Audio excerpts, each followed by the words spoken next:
Hello Yogesh sir, कैसे हैं आप? मैं ठीक हूँ सर, आप बताइए। बस बढ़िया। Hello student, this is Shriram Nandini Gurukul और आज हम आपके लेकर आ रहे हैं क्लास 12 की फिजिक्स। सिंस एग्जाम आपका आ गया है 20 को है, तो we wish you all the best. और ये है खगेश सर एंड अगले 2 से 3 दिनों में ये आपकी पूरी फिजिक्स यहाँ पे रिवाइज किसी चैनल पर रिवाइज कराने वाले हैं और अच्छे से कराएंगे, including all the important board questions और जितने भी पॉसिबल क्वेश्चन जो आ सकते हैं या पिछले 10 साल के हिसाब से जो लगता है कि हाँ ये फिर से रिपीट हो सकता है या फिर से इसी तरह के क्वेश्चन आ सकते हैं, उन सारी बातों का ध्यान में रखते हुए खगेश सर यहाँ पे पूरी क्लास 12 पेज कराएंगे। ठीक है, तो आई रिक्वेस्ट यू ऑल बने रहें and I wish you very good luck for the upcoming examination. All the best. Khagesh sir, over to you.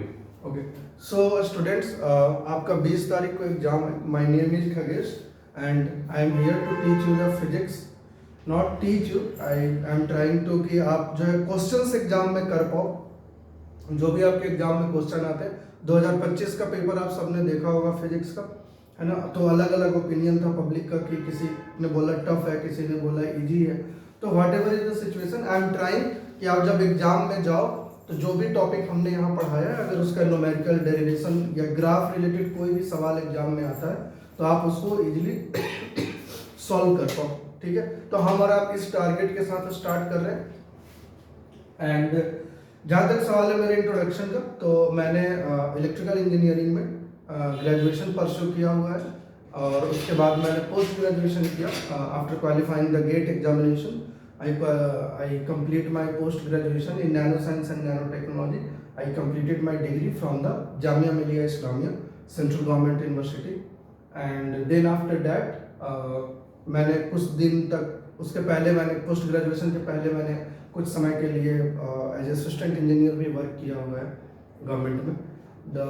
Then after that I go for post graduation. Then after that I am in a teaching field.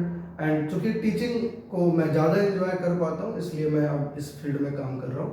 And I am work in a different institute, different organisation, and I am here now to teach you the physics class 12th। So अच्छा, इसमें हम करने क्या वाले हैं, इसमें हमारा ऐसा रहेगा कि सबसे पहले जो है हम स्टार्ट करेंगे सेक्शन वाइज, है ना। तो मैं स्टार्ट कर रहा हूँ आपका मॉडर्न फिजिक्स के साथ। मॉडर्न फिजिक्स में आपके पास 4 चैप्टर है, अगर आपने सिलेबस देखा होगा तो। एक तो आपका ड्यूअल नेचर वाला है, दूसरा आपका एटम है, फिर न्यूक्लियाई है और फिर आपका सेमीकंडक्टर है।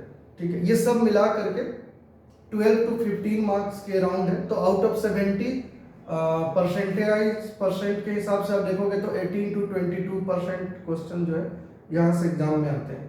तो हम पहले उसको करते हैं, then we go for magnetism, electrostat and all। तो इसमें मैं आपका ड्यूअल नेचर ऑफ मैटर से स्टार्ट करता हूँ। अच्छा, इसमें हम करने क्या वाले हैं, ठीक है, we have a limited time, so we will start with कि हम सबसे पहले जो है आपको स्टार्ट कर दे लाइक मैं फार्मूला आपको एनालाइज कराते जाऊंगा कि क्या क्या फार्मूला आपके काम के हैं, क्या ग्राफ्स आपके काम, क्योंकि लास्ट टाइम में वही काम आएगा, है ना। कौन सा डेरिवेशन आप इस चैप्टर में करके जा सकते हो, है ना। एनसीईआरटी के कौन कौन से क्वेश्चन देख के जा सकते हो, आपको अलग अलग बुक में एनसीईआरटी के सॉल्यूशन भी मिल जाते हैं, तो आप वहां से भी कैरी कर सकते हो। तो चलो मैं स्टार्ट कर रहा हूं आपका, ठीक है। तो सबसे पहले ड्यूअल नेचर है आपका, ड्यूअल नेचर ऑफ मैटर से हम स्टार्ट करते हैं, ठीक है।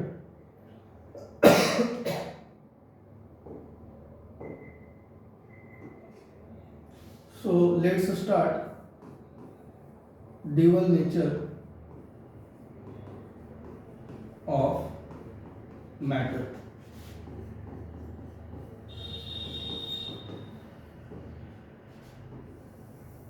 आई होप कि आपको ये राइटिंग क्लियर होगा, ऑडियो वीडियो क्लियर होगा, ठीक है। तो ड्यूअल नेचर ऑफ मैटर में जो हम सबसे पहले एक साथ सारे फॉर्मूले, ग्राफ, जितनी भी इंपॉर्टेंट बात है वो मैं यहाँ पे बोलने वाला हूँ।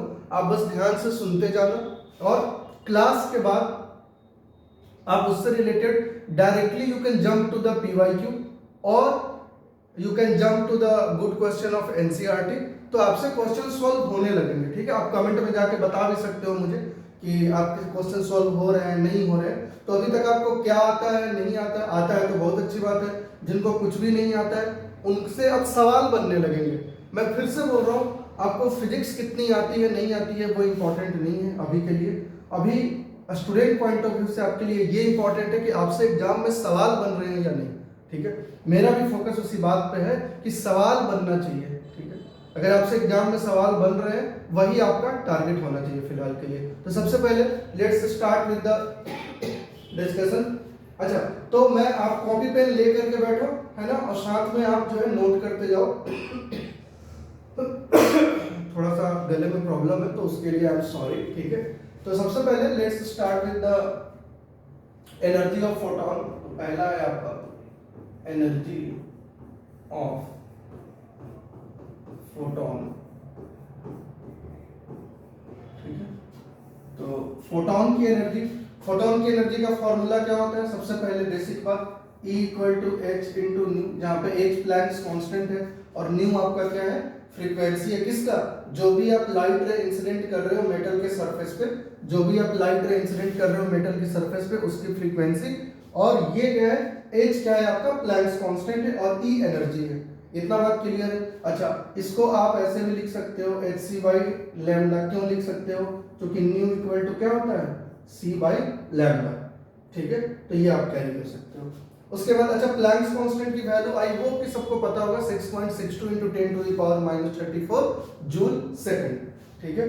तो मैं यहाँ पे लिख भी दे रहा हूँ, H is equal to Planck's constant,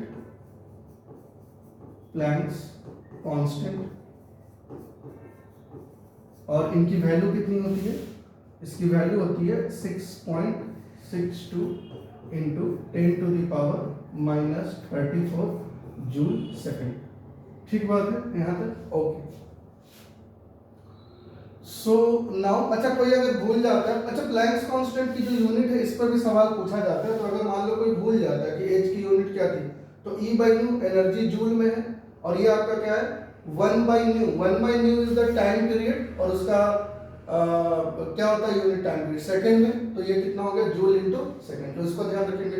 next we will do with the work function, ठीक है। ये आप फर्स्ट हो गया। उसके बाद the next is work function.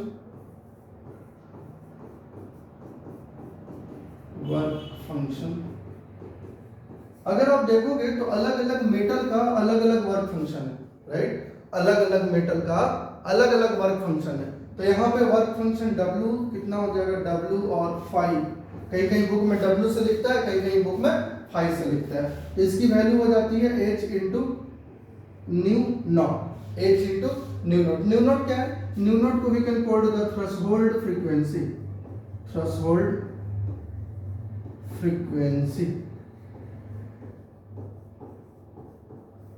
इसको हम बोलते हैं थ्रेशोल्ड फ्रीक्वेंसी, ठीक बात है। अच्छा, अलग अलग मेटल का अलग अलग वर्क फंक्शन होता है, ठीक है। तो अच्छा, उसके बाद क्या होता है? अच्छा, वर्क फंक्शन या थ्रेशोल्ड फ्रीक्वेंसी क्या है? वो मिनिमम फ्रीक्वेंसी है। जैसे मान लो कि अगर ये मेटल है, इस मेटल के सरफेस पे अगर कोई लाइट रे इंसिडेंट हो रही है, कोई भी रेडिएशन इंसिडेंट हो रही है, अब वो रेडिएशन क्या करेगी? रेडिएशन के पास एनर्जी है।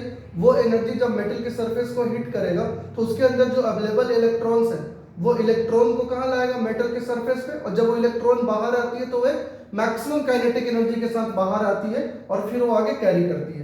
अच्छा, इसमें समझने वाली बात है थ्रेशोल्ड फ्रीक्वेंसी। जैसे इस मेटल की अपनी एक थ्रेशोल्ड फ्रीक्वेंसी होगी। थ्रेशोल्ड फ्रीक्वेंसी वो मिनिमम फ्रीक्वेंसी है जिसको एब्जॉर्ब करके जो मेटल के अंदर अवेलेबल इलेक्ट्रॉन है वो सरफेस पे आते हैं मैक्सिमम काइनेटिक एनर्जी को लेकर के, ठीक है। सॉरी, नेक्स्ट हम जाते हैं जो इसमें जो सबसे इंपॉर्टेंट है आपका आइंस्टाइन की फोटो इलेक्ट्रिक इक्वेशन। आइंस्टाइन की फोटो इलेक्ट्रिक इक्वेशन ये थी। अच्छा समझो, इसमें हुआ ये था कि जो प्लैंक्स की क्वांटम थ्योरी थी, किसकी?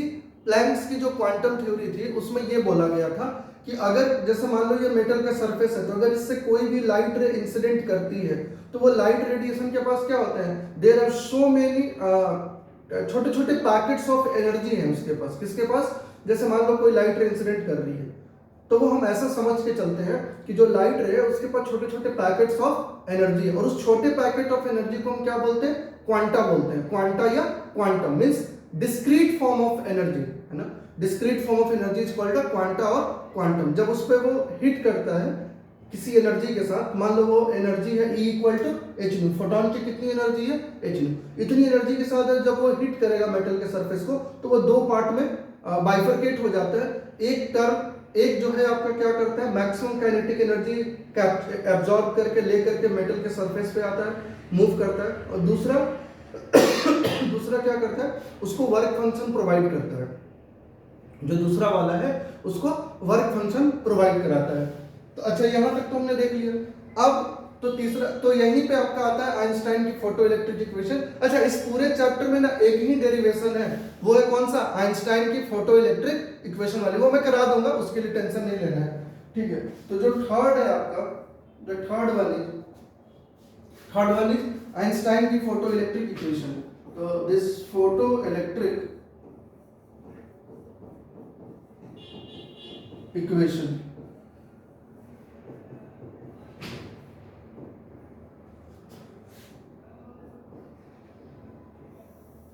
फोटो इलेक्ट्रिक इक्वेशन में जैसे सबसे पहले वही मैं बोल रहा हूं कि मान लो कि एक मेटल का सरफेस था, इसको ना एकदम याद करना आसान। देखो ये एक मेटल का सरफेस था, यहां से इंसिडेंट रे आई, इसकी एनर्जी थी E, ये एनर्जी दो पार्ट में टूट गई।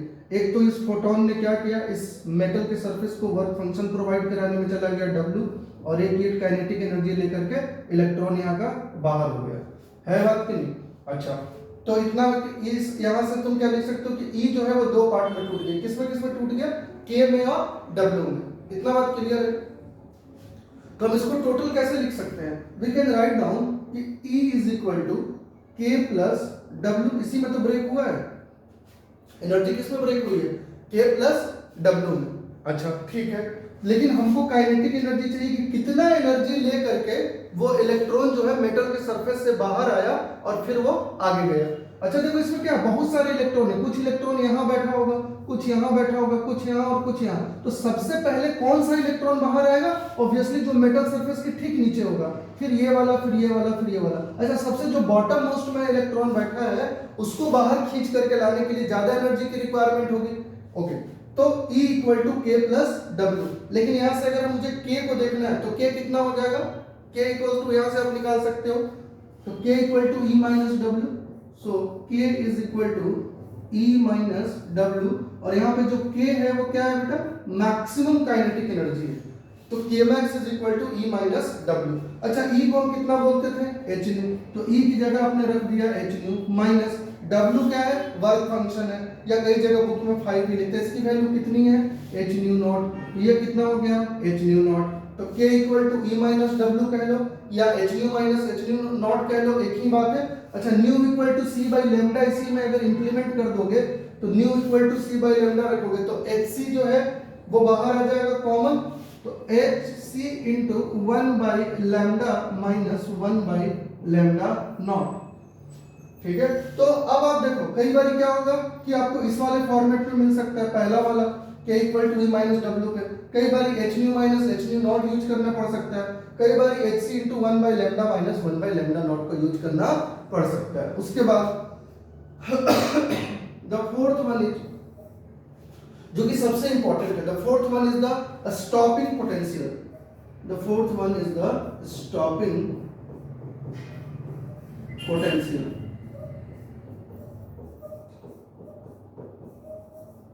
Fourth one is the stopping potential. अच्छा देखो यार, स्टॉपिंग पोटेंशियल में कितना होगा, स्टॉपिंग पोटेंशियल में जो आपका इक्वेशन यूज होगा, this is K max is equal to E into V not, जहां पे E आपका इलेक्ट्रॉन का चार्ज है, magnitude wise 1.6 into 10 to the power minus 19 coulomb, और V नॉट क्या है आपका पोटेंशियल डिफरेंस है। ठीक है, सो दिस इज द, अच्छा ऐसे समझो कि K max की वैल्यू हमने EV नॉट लिखा, क्लास 10th में या छोटे क्लासेस में आपने एक इक्वेशन पढ़ा होगा, यहाँ पे क्या एक इक्वेशन पढ़े होंगे, let me write down, W is equal to Q into V, W equal to Q into V, है ना, कि एक चार्ज पार्टिकल को ऐसे समझो कि कोई चार्ज पार्टिकल है जो किसी पॉइंट पे, मान लो पॉइंट ए पे, यहाँ पे एक यूनिट टेस्ट चार्ज रखा हुआ है, इसको उठा के एक पॉइंट से दूसरे पॉइंट तक ले जाने में जो वर्क डन होता था उसको हम W से बोलते थे, कि वही हमारी एनर्जी के फॉर्म में स्टोर होती थी। तो W equal to Q into V, और यहाँ पे V क्या है, पोटेंशियल डिफरेंस है। उस चार्ज को मूव कराने के लिए पोटेंशियल डिफरेंस चाहिए। कंडक्टर के अक्रॉस पोटेंशियल डिफरेंस होगा तभी चार्ज मूव करेगा, ठीक है। तो W equal to Q into V. अब यहाँ पे इलेक्ट्रॉन है तो Q को हमने E से रिप्रेजेंट कर दिया और V को हमने V नॉट बोल दिया। V नॉट मतलब थ्रेशोल्ड वाली, तो V नॉट हमारा क्या हो गया, पोटेंशियल डिफरेंस, स्टॉपिंग पोटेंशियल। और W को अच्छा वर्क ही एनर्जी है और एनर्जी ही वर्क है, दोनों स्केलर है, दोनों का यूनिट जूल है। तो इसको हमने यहाँ पे energy, kinetic energy K max से रिप्रेजेंट कर दिया। तो याद रखने के लिए आप इसको ऐसे भी याद रख सकते हो, ठीक है। यहां तक क्लियर हुआ। चलो आगे चलते हैं। नेक्स्ट हम आते हैं। उसके बाद नेक्स्ट आपका आता है यहां से हम अब फोटोन की मोमेंटम को देख लेते हैं, उस पर भी सवाल आए हुए हैं, ठीक है। तो मोमेंटम ऑफ फोटोन कितना होता है, तो नेक्स्ट है आपका 5th नंबर, आई थिंक एक बार नंबर मैच कर लेना। मोमेंटम ऑफ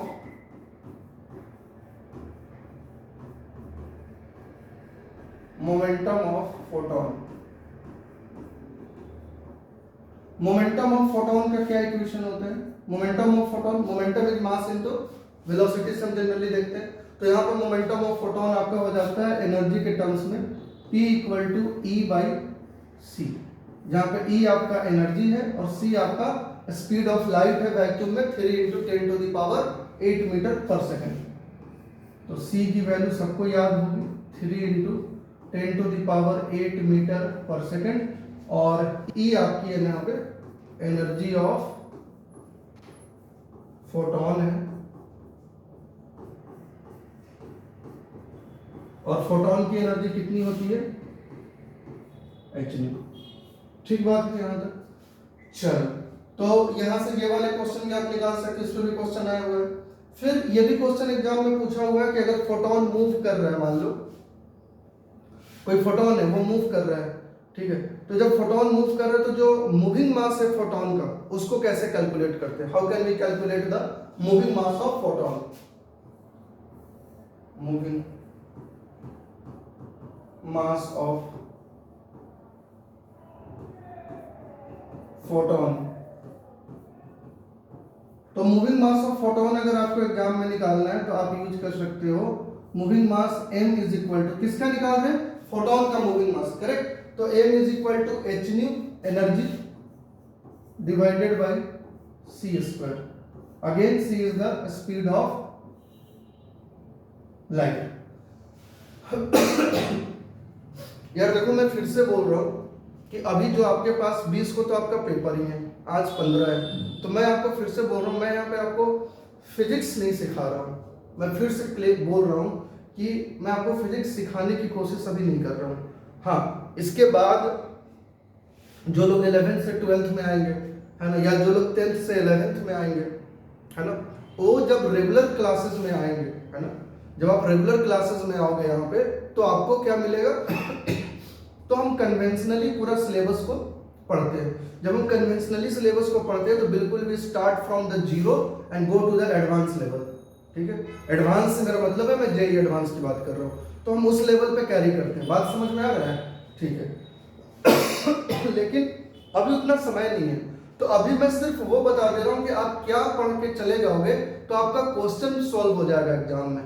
अभी आपका फोकस होना चाहिए मार्क्स पे कि हम कैसे मार्क्स को एक एक नंबर कैसे फेच कर सकते हैं, तो वही मेरा भी अभी टारगेट है, ठीक है। तो अभी ज्यादा डीप में हम जा नहीं सकते हैं, वरना जब आप मेरी कन्वेंशनल क्लासेस को अटेंड करोगे, प्रॉपर जो रेगुलर क्लास होती है उसको अटेंड करोगे, तो यू लर्न द फिजिक्स, ठीक है। आपको फिजिक्स में मजा आएगा। फिजिक्स से जो लोग बोलते हैं डर लग रहा है ये वो नहीं, आपको फिजिक्स में मजा आने लगेगा, ठीक है। तो moving mass of photon m is equal to hν by c square. अच्छा ये हो गया। अच्छा और किस पे सवाल आ सकता है, इस पे तो क्वेश्चन आता ही आता है। और किस पे क्वेश्चन आ सकता है, डी ब्रोगली वेवलेंथ पे बहुत सवाल आता है ना। तो डी ब्रोगली वेवलेंथ पे सवाल जो आता है तो lambda D is equal to h by p। p क्या है, मोमेंटम है, और मोमेंटम आप मैकेनिक्स में पढ़ते हो मोमेंटम मास इनटू वेलोसिटी। तो this is equal to h divided by m into v। यहाँ पे v वेलोसिटी है, यहाँ पे v क्या है, वेलोसिटी है ना। डी ब्रोगली वेवलेंथ हो गया h बाई m, ठीक है। अच्छा अच्छा, एग्जामिनेशन में आप एक चीज का ध्यान रखो, या तो बेटा सब एसआई यूनिट में कैलकुलेट करो या सब सीजीएस में कैलकुलेट करो, लास्ट में एसआई बना लो। ऐसा मत करना कि तुमने मास ले लिया ग्राम में, वेलोसिटी ले ली मीटर पर सेकंड में, और एच जो Planck's constant already joule second में है ना। तो ध्यान रखना, यूनिट का खास ख्याल रखना। कई बार क्या करते हैं लोग जल्दीबाजी में न्यूमेरिकल सॉल्व, मैं बोर्ड एग्जाम की भी बात कर रहा हूँ, न्यूमेरिकल सॉल्व किया, नीचे आंसर है ऐसा, ठीक है, यूनिट लिखा ही नहीं। तो यूनिट मेंशन करना जरूरी है, ठीक है। एनीवे, तो ये आपका डी ब्रोगली वेवलेंथ हो गया, ठीक है। अच्छा, ये तो h/mv हो गया। मान लो फोटोन के लिए देखोगे तो फोटोन तो क्या है, छोटे छोटे पैकेट्स ऑफ एनर्जी है, तो वो तो लाइट की स्पीड से चलेगी। तो अगर उसके लिए कैलकुलेट करना हो तो कितना हो जाएगा, h/m इंटू v की जगह क्या हो जाएगा, c। v हम तब यूज करते हैं जब मैक्रोस्कोपिक ऑब्जेक्ट होती है ना, और हम c कब यूज करते हैं, जब हमारा फोटोन वाले केस में है ना।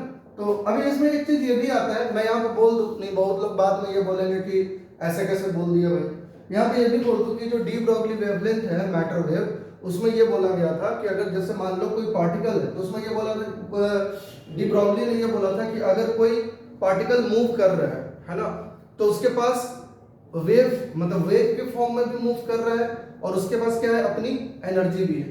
तो मतलब एक साथ उसका ड्यूअल, इसीलिए हम बोलते हैं ड्यूअल नेचर। ड्यूअल नेचर मतलब वेव के फॉर्म में भी वो है और वो आगे आगे मूव भी कर रहा है, ठीक है। तो अब उसी में जैसे ये सवाल आता है कि यार ठीक है, तो मतलब जैसे इलेक्ट्रॉन की बारी आई तो आपने बोल दिया कि सर उसके पास में मतलब मास भी है, वेलोसिटी भी है, तो वो वेव कैरेक्टरिस्टिक्स भी कैरी कर रहा है, और तो वो ड्यूअल नेचर को रख रहा है। तो सर जैसे हम और आप मूव कर रहे हैं, हमारे पास भी मास है, वेलोसिटी है, तो क्या जब हम भी मूव कर रहे हैं तो वेव कैरेक्टरिस्टिक्स को भी कैरी कर रहे हैं? देखो, हम लोग जब मूव कर रहे हैं तो हमारा क्या है, हमारा मास बहुत ज्यादा है। इलेक्ट्रॉन का मास कितना है, 9.1 × 10⁻³ kg, काफी कम मास है। तो जब मास काफी कम होगा तो वेवलेंथ बहुत ज्यादा होगा, तो यानी कि वेव कैरेक्टरिस्टिक्स इसमें आप देख पाओगे। ये सब कैसे है, माइक्रोस्कोपिक पार्टिकल है ना। अब आप इलेक्ट्रॉन को ऐसे नेकेड आई से नहीं देख सकते हो, लेकिन अगर आप स्कैनिंग इलेक्ट्रॉन माइक्रोस्कोप या ट्रांसमिशन इलेक्ट्रॉन माइक्रोस्कोप का यूज करो तो आप इलेक्ट्रॉन को देख सकते हो, उसके स्ट्रक्चर को देख सकते हो। लेकिन वही यहाँ पे मैं बोल रहा हूँ कि जैसे अगर हम लोग का मास क्या है, ज्यादा है, ह्यूमन बॉडी है या कोई मैक्रोस्कोपिक पार्टिकल है, उसका मास बहुत ज्यादा है, तो अगर उसका मास बहुत ज्यादा है तो वेवलेंथ कम है, तो वेव कैरेक्टरिस्टिक्स ऑटोमेटिक क्या हो गया, कम हो गया, ठीक है। तो ये मैं पहले ही बता दे रहा हूँ, नहीं बहुत लोग बाद में आ जाएंगे इसमें अपना अपना ज्ञान देने के लिए, ठीक है। चलो, बाकी तुम्हें तो एग्जाम में क्वेश्चन सॉल्व करना है, वो यहाँ से तुम्हारा हो जाएगा। तो ये तुम्हारा हो गया बेटा लेमडा डी इक्वल टू इतना। अच्छा चलो 8 नेक्स्ट। अच्छा, डी ब्रोगली के बाद ये जो डी ब्रोगली वेवलेंथ है, ये कई सारे टर्म्स में, जैसे अगर काइनेटिक एनर्जी के टर्म्स में वेवलेंथ को देखोगे तो lambda in terms of kinetic energy, lambda in terms of kinetic energy, kinetic energy के टर्म्स में लेमडा कितना होगा, है ना। तो लेमडा इज इक्वल टू, यहाँ पे आप फॉर्मूला याद रखोगे,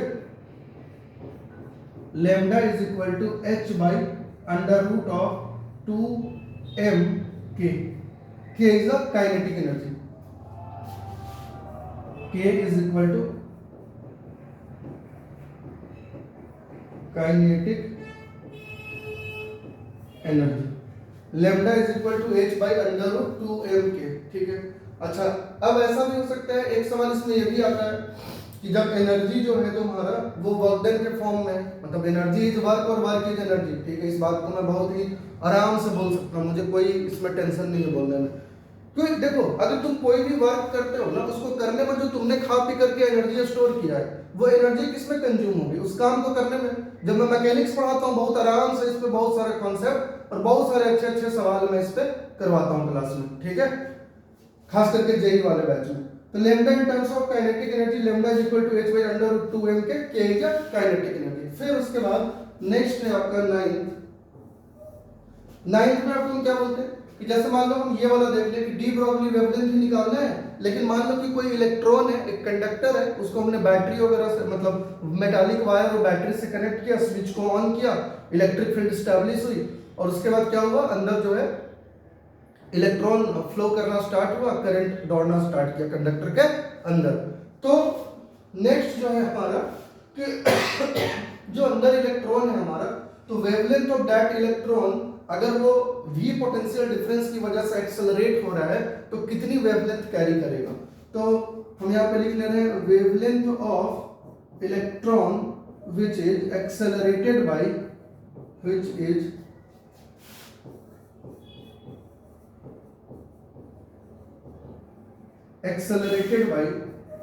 क्या which is accelerated by the potential difference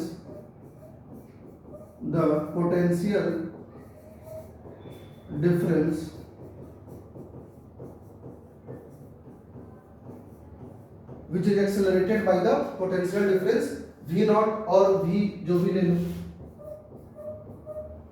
तो उस केस में आपका डी ब्रॉगली वेवलेंथ कितना हो जाएगा, तो यहाँ पे lambda D is equal to H by under root of 2m⁴v। Basically तो यही होता है 2m⁴v।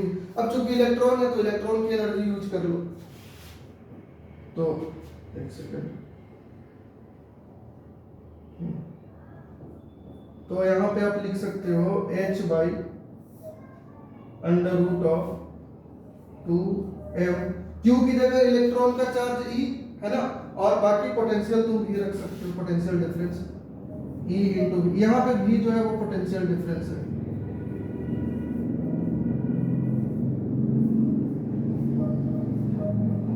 अच्छा, इसका एक और फॉर्मूला मैं बता देता हूँ, ठीक है। बुक वगैरह में क्वेश्चन सोल्व करोगे तो इजी होगा। जैसे h क्या है बेटा, प्लैंक्स कांस्टेंट, हम इलेक्ट्रॉन के लिए देख रहे हैं, है ना। तो इलेक्ट्रॉन का मास आपको पता है 9.1 इंटू 10 पावर माइनस 31 kg, ठीक बात है। उसके बाद है ना, तो इन सारे कांस्टेंट को जब आप देखोगे तो केवल वेरिएबल क्या बचा, पोटेंशियल डिफरेंस, 2 भी कांस्टेंट, m भी कांस्टेंट, e भी कांस्टेंट, h भी कांस्टेंट। इन सब वैल्यू को रख के जब सॉल्व करोगे तो एक नंबर निकल के आता है, and that number is 12.27 divided by under root of potential difference v। But ध्यान देना, यहां से जो वेवलेंथ निकल के आएगा वो आपका एंगस्ट्रॉम में आएगा। किसमें आएगा, एंगस्ट्रॉम में। और अगर मीटर में कन्वर्ट करना हो किसी को तो 1 एंगस्ट्रॉम में होता है 10 to the power minus 10 metre, और 1 एंगस्ट्रॉम में आपका होता है 10 to the power minus 8 centimetre. तो इसका ध्यान रखना, ठीक, यहां तक हो गया। अच्छा, तो इतना फॉर्मूला जो है आपके बोर्ड एग्जाम में क्वेश्चन को सॉल्व करने के लिए मोर देन एनफ है मेरे ख्याल से। अगर आप इस चैप्टर में इतना फॉर्मूला पढ़ लेते हो तो आपके न्यूमेरिकल वाले पोर्शन सॉल्व होंगे। इसमें कई बार वो वाला भी आता है, पावर कैलकुलेट करने वाला। आप क्वेश्चन एग्जाम में देखोगे, जैसे मैं थोड़ा सा उसको अलग से जैसे इसमें आपने देखा होगा, मैं यहाँ पे साइड में कहीं समझाने की कोशिश करता हूँ। पावर क्या होता है, work done per unit time होता है कि नहीं, और वर्क डन क्या होता है, एनर्जी, और एनर्जी क्या होता है फोटोन का, hν बाय टाइम, है ना। तो ये वाला भी सवाल आता है, तो पूछते हैं कि कितने नंबर ऑफ फोटोन होंगे, nu with c by lambda. तो nu with c by lambda करोगे तो वहां से तुम ये वाला भी लिख सकते हो, hc by lambda into t। 1 by t, यहाँ पे कुछ नहीं है तो क्या है 1 है, और 1 बाय t क्या होता है, 1 by time period, 1 by t क्या होगा, फ्रीक्वेंसी होगी। तो कई बारी p इज इक्वल टू ये वाला भी हो जाता है nhc बाय लैम्डा। तो ऐसे वाले भी सवाल आपके उसमें है, एग्जाम में देख सकते हो, ये वाले सारे सवाल आप कैरी कर सकते हो। एनीवे, तो यहां तक आई होप कि आपको समझ में आया होगा।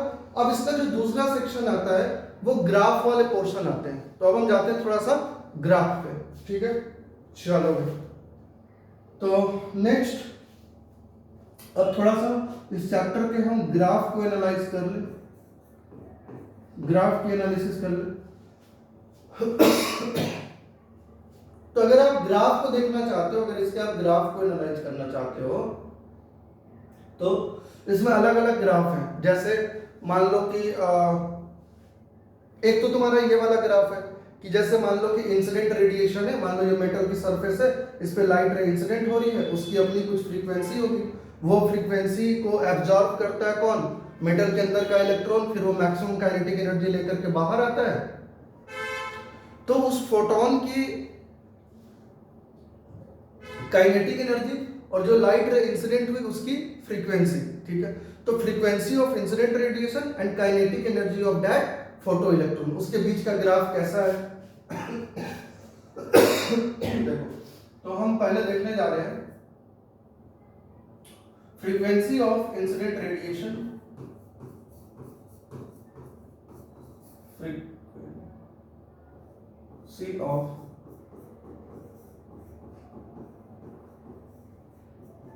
Incident,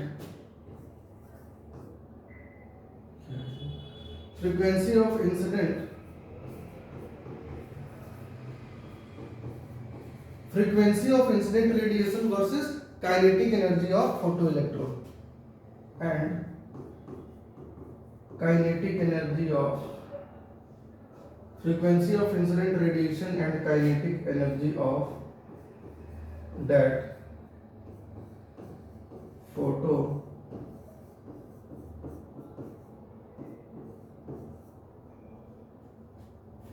has any frequency of incident radiation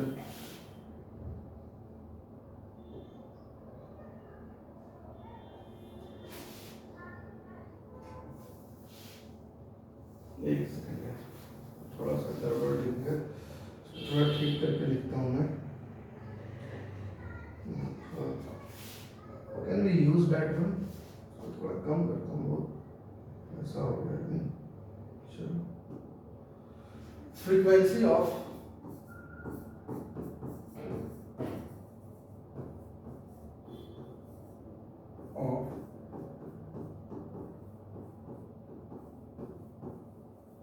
incident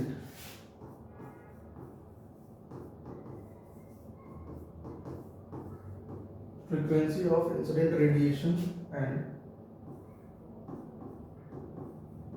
kinetic energy of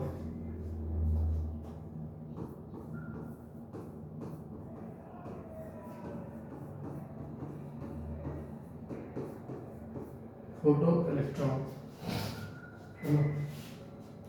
Okay, so now ठीक है,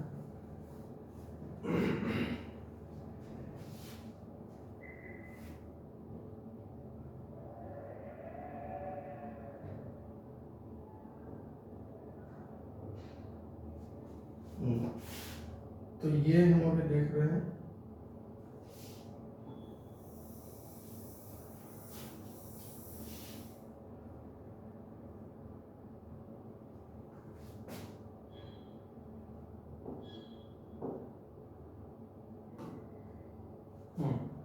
नो, चलो देखो, frequency of incident radiation and kinetic energy of photoelectron, we will start with the graph.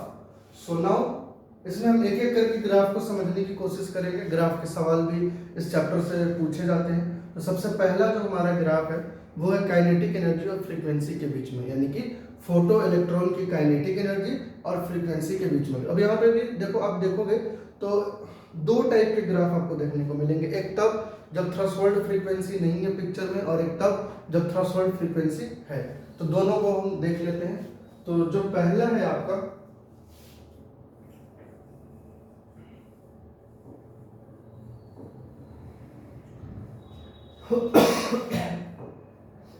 देखो,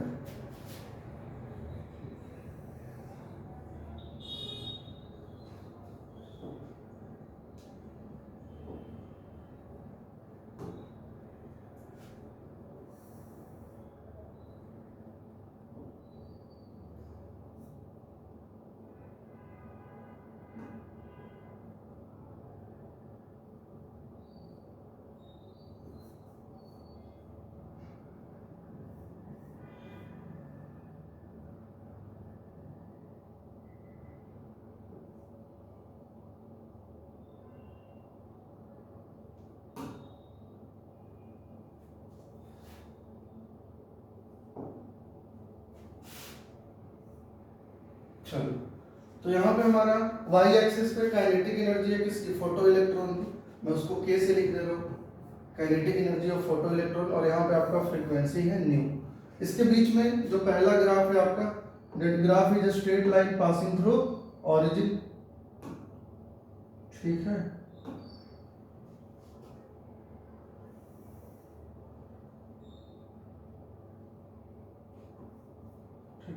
तो ये आपका हो गया straight line passing through origin. ये आपका काइनेटिक एनर्जी किसकी है? फोटो इलेक्ट्रॉन की। और ये क्या है आपका? फ्रीक्वेंसी। पहला ग्राफ। दूसरा और क्या हो सकता है? Late me draw the graph.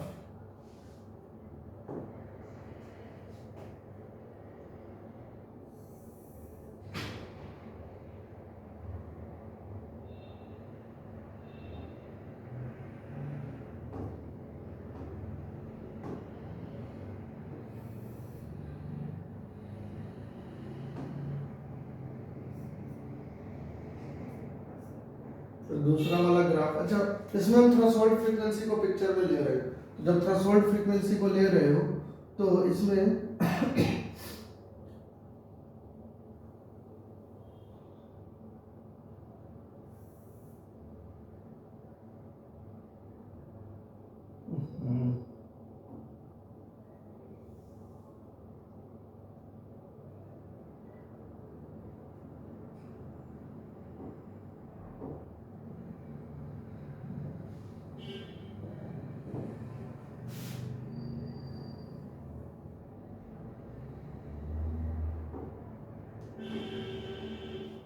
इसके बाद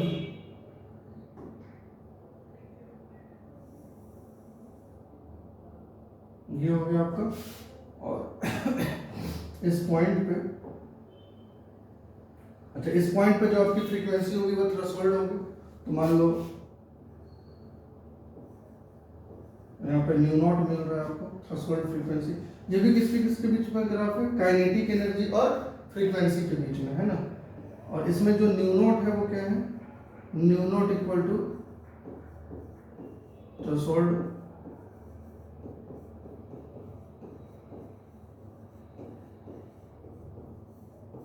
ये है आपका थ्रेशोल्ड फ्रीक्वेंसी।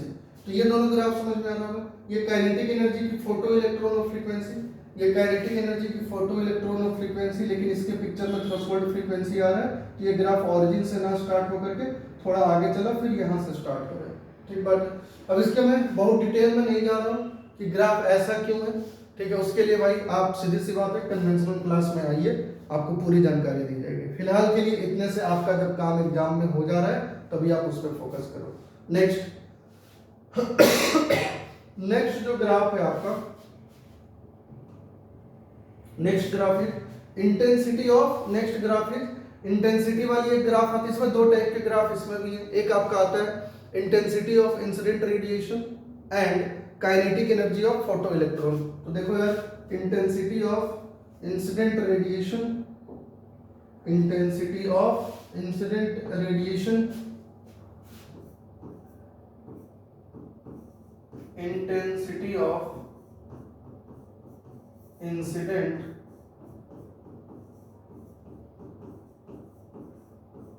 radiation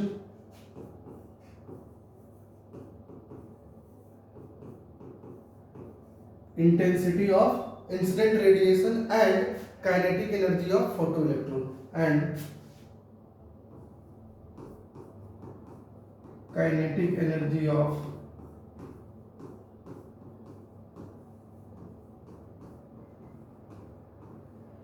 फोटो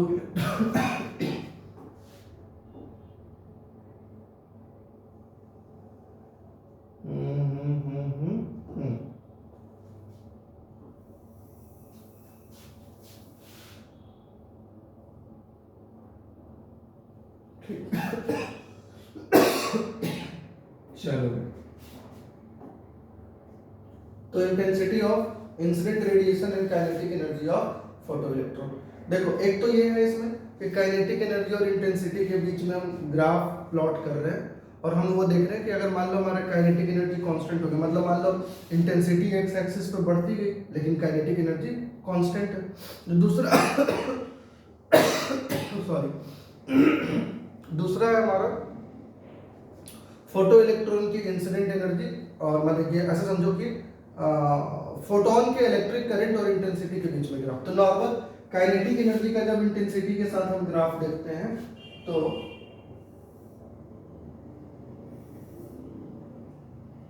ठीक है, काइनेटिक एनर्जी का, यहाँ पे आपकी काइनेटिक एनर्जी हो गई के, और यहाँ पे आपकी इंटेंसिटी हो गई। मैं पूरा लिख दूं, नहीं कुछ लोग इसको करंट समझ लेंगे।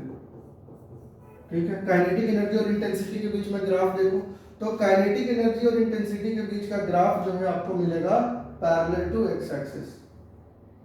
क्या मतलब है इस बात का? इस बात का मतलब यह है कि आप x में बढ़ते गए, ठीक है, लेकिन हर जगह पे जैसे मान लो x की डिफरेंट डिफरेंट वैल्यू पे, इस x एक्सिस पे जो इंटेंसिटी है, इसके डिफरेंट डिफरेंट वैल्यू पे काइनेटिक एनर्जी कैसी है? फिक्स है।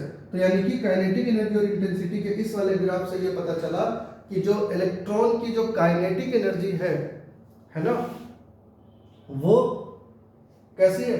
कांस्टेंट है इंटेंसिटी के रिस्पेक्ट में। ठीक, तो यहां से भी सवाल आप सॉल्व कर सकते हो। दूसरा, अब अगर हम फोटो इलेक्ट्रिक करंट और इंटेंसिटी के बीच में ग्राफ देख रहे हैं, फोटो इलेक्ट्रिक करंट और इंटेंसिटी, देखो यार, फोटो इलेक्ट्रिक करंट और इंटेंसिटी, तो यहां पे y एक्सिस पे मैं लिख रहा हूं फोटो इलेक्ट्रिक करंट और यहां पे है इंटेंसिटी। तो अगर फोटो इलेक्ट्रिक करंट का इंटेंसिटी के साथ ग्राफ देखोगे तो ये आपका ग्राफ आता है straight line passing through origin. ये आपका आता है straight line passing through origin. इतना बात समझ आ रही है? उसके बाद नेक्स्ट आपका ग्राफ है effect of frequency on stopping potential. ठीक है, कि फ्रीक्वेंसी का, इसके भी दो मिलते जुलते ग्राफ है। एक बार ही बोलता है कि जब आपका फ्रीक्वेंसी वाला, तो दो इसमें हम ग्राफ देख रहे हैं, इफेक्ट ऑफ इंटेंसिटी ऑन हम देखेंगे स्टॉपिंग पोटेंशियल, और एक हम देख रहे हैं effect of frequency on stopping potential. तो दोनों मैं फटाफट बता देता हूं। तो next is the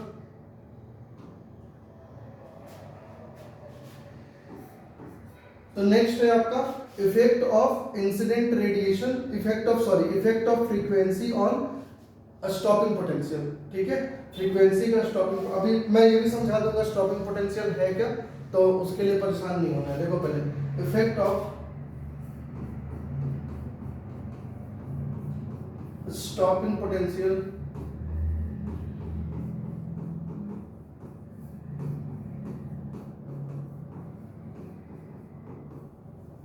effect of stopping potential on, किस पे देखना है? Effect of frequency on stopping potential, sorry, effect of frequency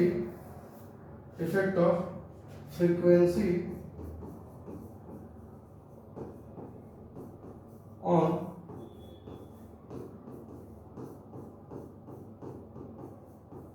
stopping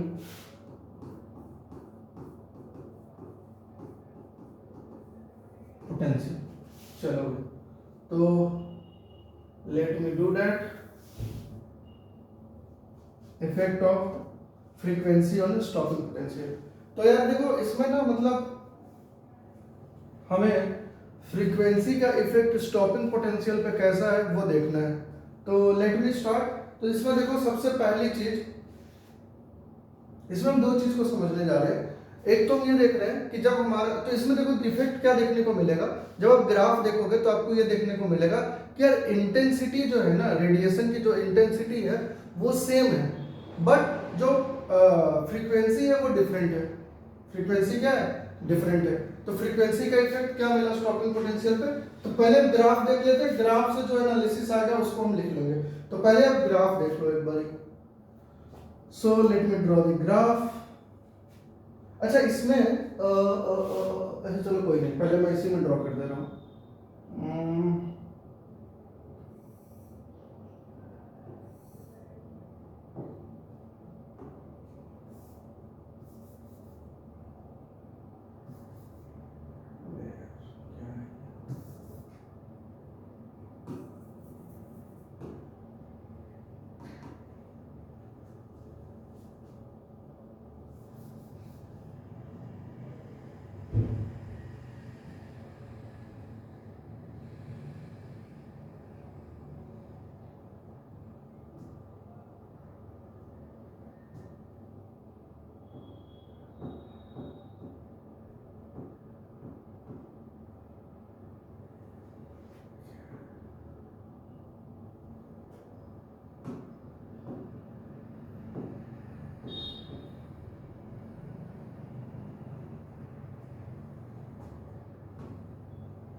so now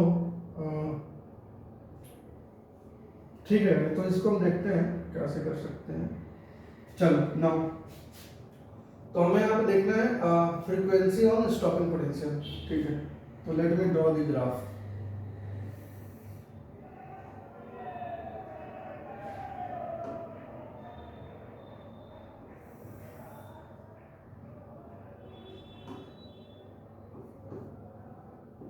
हम किसके बीच में देख रहे हैं? हम यहाँ पे ग्राफ देख रहे हैं तुम्हारा, ये जैसे मान लो वाई एक्सिस पे अगर हम ले लेते हैं फोटो करंट को, और एक्स एक्सिस पे हम ले लेते हैं पोटेंशियल को। बेसिकली यहाँ पे हम एनोड पोटेंशियल को ले लो जो कलेक्टर पे पोटेंशियल आ रही है, तो यहाँ पे आप ले लो एनोड पोटेंशियल।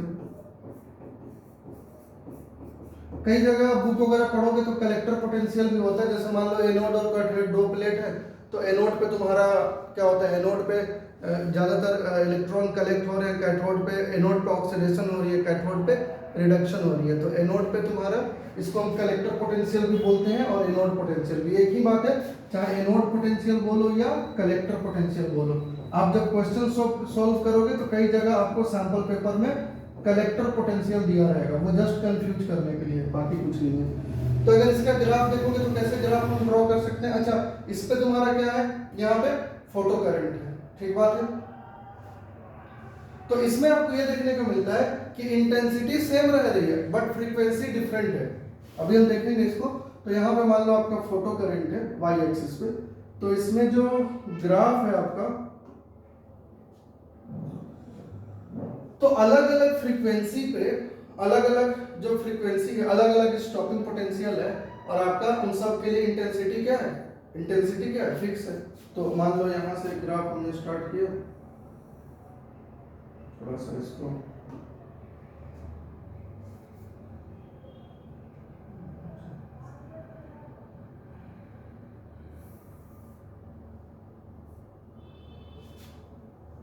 देख पा रहे हैं, है ना?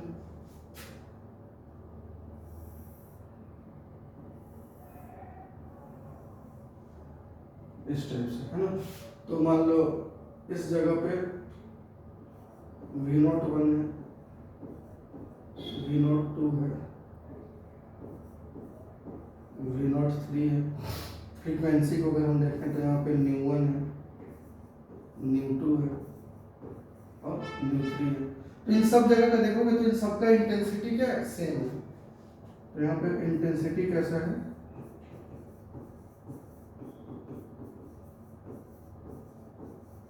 यानी तीनों अलग अलग फ्रीक्वेंसी की रेडिएशन है लेकिन उन सबका इंटेंसिटी सेम है।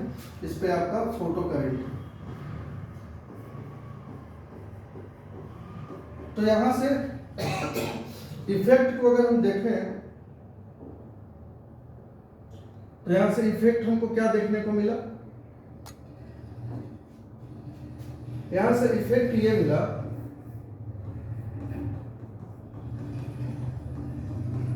आप ग्राफ के थ्रू भी देख सकते हो। आपको क्या इफेक्ट दिख रहा है कि same intensity but different frequency.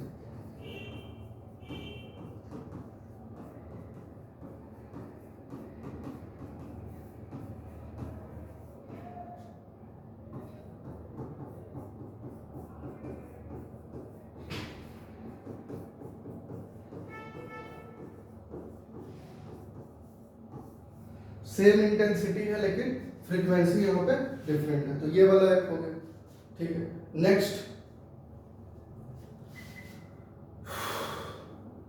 Next graph, एक तो ये वाला हो गया। अब इसी का एक अपोजिट भी है, उसको भी देख लेते हैं। अच्छा, इसमें एक चीज और देखो, ये V01, V02, V03 और फ्रीक्वेंसी का अगर हम ऑर्डर देखें तो कैसे होगा। तो सबसे पहले अब यहाँ पे देखोगे तो आपको सबसे पहले क्या दिख रहा है, V03 सबसे ज्यादा है। सबसे ज्यादा क्या है, V03 है। यहाँ पे देख लो, V03, V02, V01, एक तो ये हो गया। फ्रीक्वेंसी के लिए ऑर्डर देखोगे तो सबसे पहले क्या होगा, ν3, ν2 और ν1, ν3, ν2 और ν1, यहाँ तक हो गया। चलो अच्छा, नेक्स्ट ये ग्राफ क्लियर हो गया। इसमें जो पॉइंट पूछे जा सकते थे जो एग्जाम के लिए इंपॉर्टेंट है वो बता। नेक्स्ट हम आते हैं इसमें next we are start with the जब हमारा इसी का उल्टा कि इंटेंसिटी का जो इफेक्ट होगा वो स्टॉपिंग पोटेंशियल पे कैसा होगा, ठीक है ना। चलो, ये फ्रीक्वेंसी का इफेक्ट था स्टॉपिंग पोटेंशियल पे, अब इसको उल्टा कर दो, effect of intensity on stopping potential. तो next effect of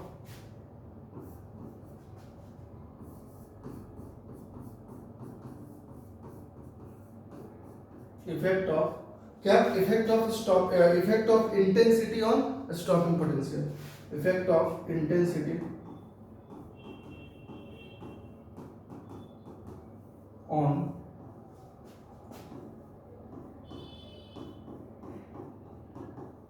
stopping potential.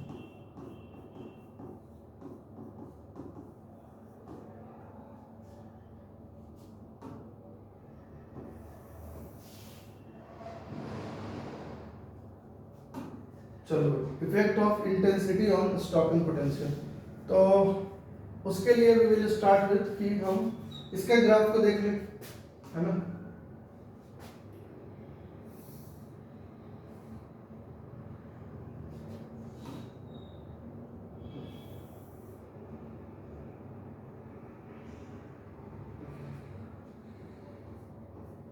चलो, तो सपोज करो इस पे फोटो करंट है और इसमें आपका क्या है, एक्स एक्सिस पे हम क्या ले लें, इस पे हम स्टॉपिंग पोटेंशियल को ले लेते हैं। तो हम एक्स एक्सिस पे we are deal with the stopping potential,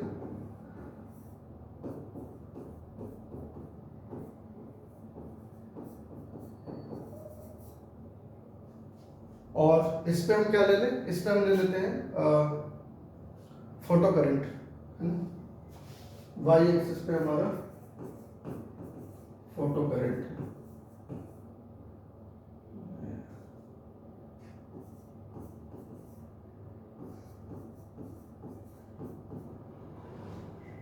चलो भाई, तो इसका ग्राफ देखते हैं।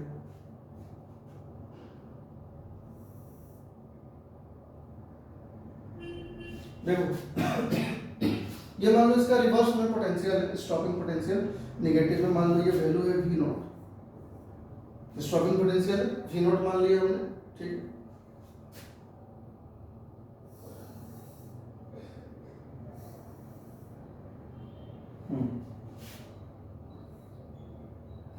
अब अगर आप देखोगे तो यहाँ पे जो है इंटेंसिटी अलग अलग है। Let us suppose this is I1,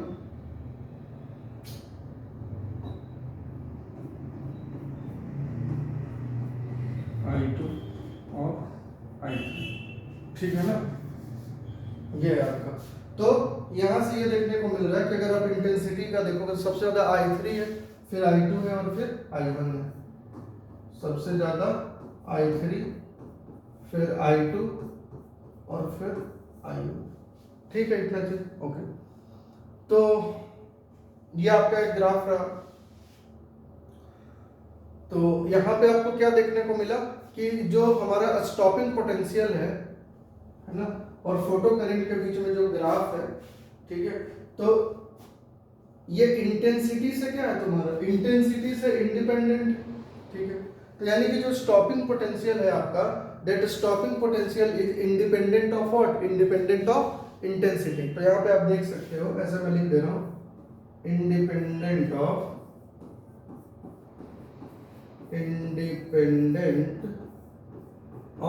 stopping potential क्या हो गया, independent of intensity, correct, dependent of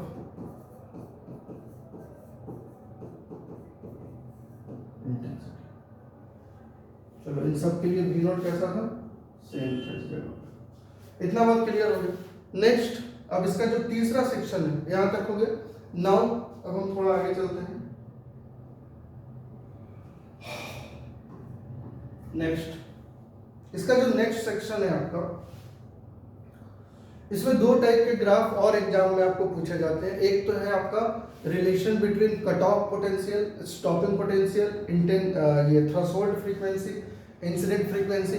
यहाँ से एक मतलब जैसे कि ग्राफ बेस्ड क्वेश्चन जो है ना, यहाँ से आपका एग्जाम में पूछता है। तो पहले मैं बता दे रहा हूँ कि मैं कौन से ग्राफ की बात कर रहा हूँ। तो वहां से आपको थोड़ा आइडिया हो जाएगा कि उस वाले ग्राफ से कैसे सवाल बन सकते हैं। जैसे ग्राफ दे दिया और वहां से कुछ बता दिया कि बताओ ये वाला पार्ट क्या बताएगा, स्लोप कितना है, तो वो वाले क्वेश्चन को हम कर सकते हैं। तो यहाँ पे फटाक से देखेंगे, जैसे सबसे पहले मान लो कि तुम्हारे पास ये ग्राफ बना हुआ है ऑलरेडी, ठीक है ना। तो ये मान लो एक ग्राफ है और यहाँ पे एक लाइन ऐसे पास हो रही है,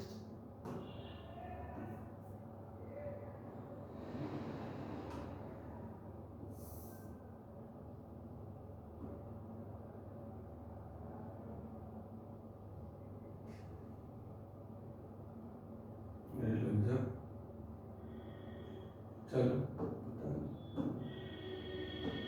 ठीक है जो भी है।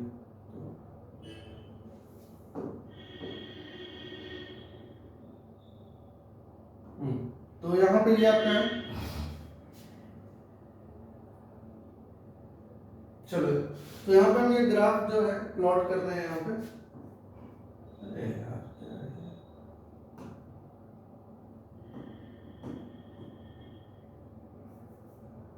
ठीक है, यहाँ पे हम ये काइनेटिक एनर्जी ले रहे हैं, ठीक है। वाई एक्सिस का आपका क्या है, काइनेटिक एनर्जी है, और एक्स एक्सिस पे क्या है, फ्रीक्वेंसी है। तो काइनेटिक एनर्जी और मान लो फ्रीक्वेंसी के बीच में ग्राफ दिया हुआ है और यहाँ पे एक पॉइंट बोल रहा है कि ये पॉइंट न्यू नॉट है और ये थोड़ा पीछे की तरफ भी जा रहा है ग्राफ, ठीक है। और ये जो पीछे की तरफ जा रहा है, जहाँ पे वाई एक्सिस को कट कर रहा है ये ग्राफ, इसका कुछ वैल्यू दे दिया, मान लो जैसे -w नीचे है, नेगेटिव वाई में है, या फाई नॉट भी बोल सकता है वर्क फंक्शन को, एनीवे। तो ये सब आपका जो है मामला गिवन है। अब यार इसमें हम क्या कर सकते हैं, तो इस टाइप का भी सवाल आपको देखने को मिलेगा। हो सकता है ग्राफ थोड़ा ऊपर नीचे बना, मतलब होगा यही। तो जैसे मान लो कि अगर हम इसका इक्वेशन लिखे तो कितना हो जाएगा, तो एक इक्वेशन जो आइंस्टाइन वाली इक्वेशन पढ़ते हैं वो तुम्हारा क्या E = k + w वाला है। तो थोड़ा ग्राफ को हम एनालाइज कर लेते हैं। E = k + w है, तो हम तो k और w के k और ये न्यू के बीच में ग्राफ है, तो k = यहाँ से कितना हो जाएगा, यहाँ से k = हो जाएगा E - w। इतना बात समझ में आ रहा है, k = E = कितना होता है, E = होता है हमारा hν। तो k = E की जगह hν रख दो, माइनस w को हम बोलते हैं कि work function as it is रखो, या w को तुम hν0 भी रख सकते हो, ठीक है। तो चलो हमने यहाँ पे w ही रख दिया। तो y एक्सिस पे हमारा क्या है, काइनेटिक एनर्जी है, और x एक्सिस पे हमारा क्या है, फ्रीक्वेंसी है। x एक्सिस पे क्या है, फ्रीक्वेंसी है। तो ये हमारा स्लोप हो गया और ये हमारा क्या हो गया, इंटरसेप्ट हो गया, क्योंकि हमने इसको कंपेयर किया स्ट्रेट लाइन की इक्वेशन से, y = mx + c, जिसमें c इंटरसेप्ट होता है। c क्या होता है, इंटरसेप्ट। इंटरसेप्ट माने क्या होता है कि अगर कोई लाइन जो है वो y एक्सिस को कहाँ पे कट कर रही है। जैसे अगर आप देखोगे तो ये वाली लाइन जो है इस y एक्सिस को यहाँ पे कट कर रही है, तो इंटरसेप्ट कैसा है इसका, नेगेटिव है, आपको दिख रहा है। अगर मान लो कोई ग्राफ ऐसे आ रहा होता, ग्राफ y एक्सिस को मान लो इधर कहीं कट कर रही है, या मान लो कि कोई ग्राफ यहाँ से ना स्टार्ट होकर यहाँ से स्टार्ट हो रहा है, ठीक है, यहाँ से स्टार्ट हो रहा है, तो उसका इंटरसेप्ट पॉजिटिव हो जाता है। तो माने कि कोई लाइन जो है y एक्सिस को ओरिजिन से कितना ऊपर या नीचे काट रहा है वो इंटरसेप्ट है। और स्लोप क्या होता है, tan थीटा y/x का रेशियो। c इंटरसेप्ट है, m क्या है आपका, स्लोप है। तो जरा कंपेयर आप करोगे तो आपको क्या देखने को मिलेगा कि m माने स्लोप, तो स्लोप कितना है इस ग्राफ का, स्लोप मतलब tan थीटा, और वो कितना है, h है, ठीक बात है। और इंटरसेप्ट कितना है आपका, इंटरसेप्ट कितना है, -w है, यानी कि वर्क फंक्शन, या फिर आप फाई नॉट बोल दो, ठीक। तो इस वाले ग्राफ को देख सकते हो। तो यहाँ से ये वाले टाइप का क्वेश्चन हम सॉल्व कर सकते हैं, k = hν और w वाला, ठीक है। दूसरा ये हो गया। इसी का एक ग्राफ और है हमारा यहाँ पे, कि जैसे मान लो कि अब इसमें अगर हम दोनों तरफ डिवाइड कर दें, जैसे देखो अगर मैं इसी इक्वेशन को दोबारा उठाता हूँ नेक्स्ट स्लाइड पे, इस ग्राफ में इतने से आपका काम हो जाएगा, आप सब कुछ सॉल्व कर सकते हो, ठीक है ना। थोड़ा आगे चलते हैं, तो इसको मैं इरेज कर सकता हूँ। ओके, सो नाउ ठीक। तो अब हमारा जो नेक्स्ट, अच्छा उसी इक्वेशन को दोबारा उठाते हैं, जो इक्वेशन था अपने पास उसी को कैरी फॉरवर्ड करते हुए। इक्वेशन क्या था हमारा, k is equal to E minus W था, k equal to E minus W था। E को हमने क्या बोला था, एच न्यू माइनस डब्ल्यू, ये k था। अब अगर मैं ऐसा करूं इसी ग्राफ में कि अगर मैं k क्या है तुम्हारा मैक्सिमम काइनेटिक एनर्जी है, तो अगर मैं इसको स्टॉपिंग पोटेंशियल से रिप्लेस कर दूं, k max equal to ev naught, अभी हमने बताया, तो अगर मैं इसको k max बोल दूं तो हम इसको नेक्स्ट स्टेप में रिमूव कर सकते हैं ev नॉट से। This is equal to h nu minus w, इतना बोल सकते हैं, ठीक है, कोई दिक्कत नहीं है। तो अब v naught is equal to कितना हो जाएगा, v naught is equal to h nu by e minus e से इधर डिवाइड कर दो w बाई e, मैं e को राइट हैंड साइड लेके चला गया, ठीक है ना। तो अगर ये मान लो तुम्हारा y हो जाए और इधर तुम्हारा mx हो जाए और इधर तुम्हारा c हो जाए, स्ट्रेट लाइन की इक्वेशन है। अब जरा कंपेयर करना, तो जब इससे कंपेयर करोगे तो स्लोप तुम्हारा कितना हो रहा है, h बाई e क्या है, ये जो इतना पोर्शन दिख रहा है, एक मिनट, ये जो इतना पोर्शन तुम्हें दिख रहा है ये क्या है, स्लोप है कि नहीं, ये स्लोप है ना। तो h बाई e तुम्हारा क्या हो गया, स्लोप, कंपेयर करने से दिख रहा है। तो जो स्लोप है यानी कि जो tan थीटा है वो कितना हो गया, h by e, h planks constant और e इलेक्ट्रॉन का चार्ज। और यहां से देखोगे तो इंटरसेप्ट कितना है, इंटरसेप्ट कितना है भाई, c की वैल्यू कितनी है, कंपेयर करो, माइनस का w बाई e है, नेगेटिव से इंटरसेप्ट है, ठीक है। तो क्या हम इसका ग्राफ प्लॉट कर सकते हैं, बिल्कुल कर सकते हैं। स्टॉपिंग पोटेंशियल हमारा कहाँ गया, ये v नॉट स्टॉपिंग पोटेंशियल है और x एक्सिस पे क्या आ रहा है, ये हमारा y एक्सिस पे आ गया और x एक्सिस पे हमारी क्या आ गई, फ्रीक्वेंसी आ गई x पे। तो अगर हम इसका ग्राफ प्लॉट करें लेट सपोज, तो इसका ग्राफ हमें देखने को मिलेगा। अगर हम यहाँ पे देखें तो ध्यान से देखना, y एक्सिस पे क्या है, स्टॉपिंग पोटेंशियल है, ठीक है, x एक्सिस पे क्या है, फ्रीक्वेंसी है, ये भी ठीक बात है। हमारा स्लोप h बाई e है और इंटरसेप्ट नेगेटिव है, कितना है, माइनस का w बाई e, ठीक है भाई। तो हम इसको, ये हमारा ग्राफ हो गया। तो ये जहां पे x को कट किया वो वैल्यू कितनी हो गई, जहां पे x एक्सिस को कट कर रहा है वो वैल्यू क्या हो गया, थ्रेशोल्ड फ्रीक्वेंसी वाला न्यू नॉट, ठीक बात है। और ये हमारा इंटरसेप्ट हो गया इतना, जहां पे कट कर रहा है वो वैल्यू कितना है, माइनस का w बाई e है, वर्क फंक्शन बाई इलेक्ट्रॉन का चार्ज, ठीक है। और इसका स्लोप अभी हमने निकाला, स्लोप कितना था, h बाई e, तो इसका जो स्लोप है वो कितना हो गया, h बाई e। और एक चीज जान लो कि जब स्लोप और tan थीटा लेते हो तो थीटा जो है ना इस वाले x एक्सिस से एंटी क्लॉकवाइज लेते हो, क्या लेते हो, x एक्सिस से एंटी क्लॉक, है ना, करेक्ट। चलो एनीवे, तो यहां से इस वाले सवाल को आप निकाल सकते हो। दूसरा नेक्स्ट अगर आप देखोगे तो जैसे मान लो अगर हम डी ब्रॉगली वेवलेंथ की बात करें तो सर वहां पे हमारा lambda equal to h by p, h by m भी होता था, वेलोसिटी के साथ इनवर्स रिलेशन था। और अगर आप पोटेंशियल डिफरेंस के टर्म्स में देख रहे हो तो lambda equal to h by under root 2m k, और k को हमने रिप्लेस किया था किससे, q इनटू v से। तो जब q इनटू v से रिप्लेस किया था तो वहां पे हमारा पोटेंशियल डिफरेंस v के साथ इनवर्स रिलेशनशिप में था। तो यहां से जो सवाल बन सकता है आपका वो क्या हो सकता है, देखना जरा। अरे यार ये तो क्या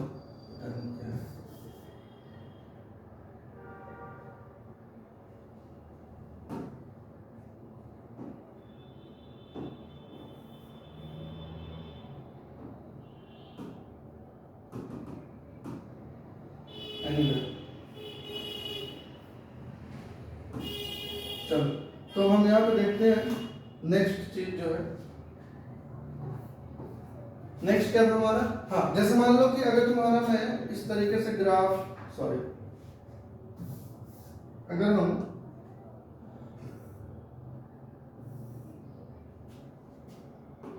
हम इस तरीके से ग्राफ देखें, डी ब्रॉगली वेवलेंथ लेमडा का अगर हम ग्राफ देख रहे हैं अंडर रूट v के साथ, ये सब क्वेश्चन आपको एग्जाम में देखने को मिलेगा। अंडर रूट वी के साथ, अंडर रूट वी क्या है, लेमडा इक्वल टू तुम्हारा फॉर्मूला कितना था, let me write down the formula, lambda equal to h by under root of 2m e v potential difference है, e इलेक्ट्रॉन का charge है। इसी को जब जनरल लिखते हो तो lambda equal to h by under root 2m cube, kinetic energy के टर्म्स में तो lambda equal to h by under root 2m K. Anyway तो अगर हम इस ग्राफ को देखें तो लेमडा जो है इस अंडर रूट v के साथ अगर आप प्लॉट देखोगे तो अंडर रूट v के साथ इनवर्सली प्रोपोर्शनल है कि नहीं? तो इनवर्सली प्रोपोर्शनल तो ग्राफ कैसा जाएगा, रेक्टेंगुलर हाइपरबोला। तो यहाँ पे जो ग्राफ होगा this is rectangular hyperbola type. लेकिन अगर हम इसी लेमडा को 1 बाय अंडर रूट v के साथ अगर हम देखें, समझना जरा कि अगर मैं इसी को ऐसे देखूं,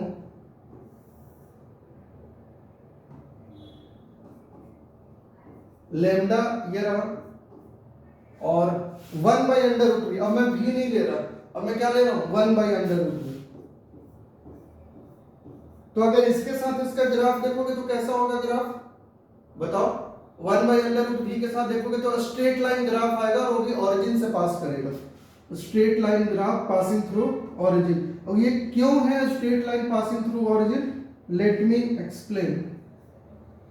ठीक, चलो देखना जरा इक्वेशन क्या था तुम्हारे पास, समझना। यहां से एक स्लोप वाला भी सवाल आता है, मैं बता देता हूं। Lambda equal to h by कितना था, under root 2m cube v, ये था कि नहीं था, lambda equal to h by under root 2m cube v, ये आपका इक्वेशन था। अच्छा देखना जरा, लेमडा और ये तुम्हारा क्या है, ये v पोटेंशियल डिफरेंस है, v क्या है पोटेंशियल डिफरेंस है। तो अगर हम इसको थोड़ा सा समझें तो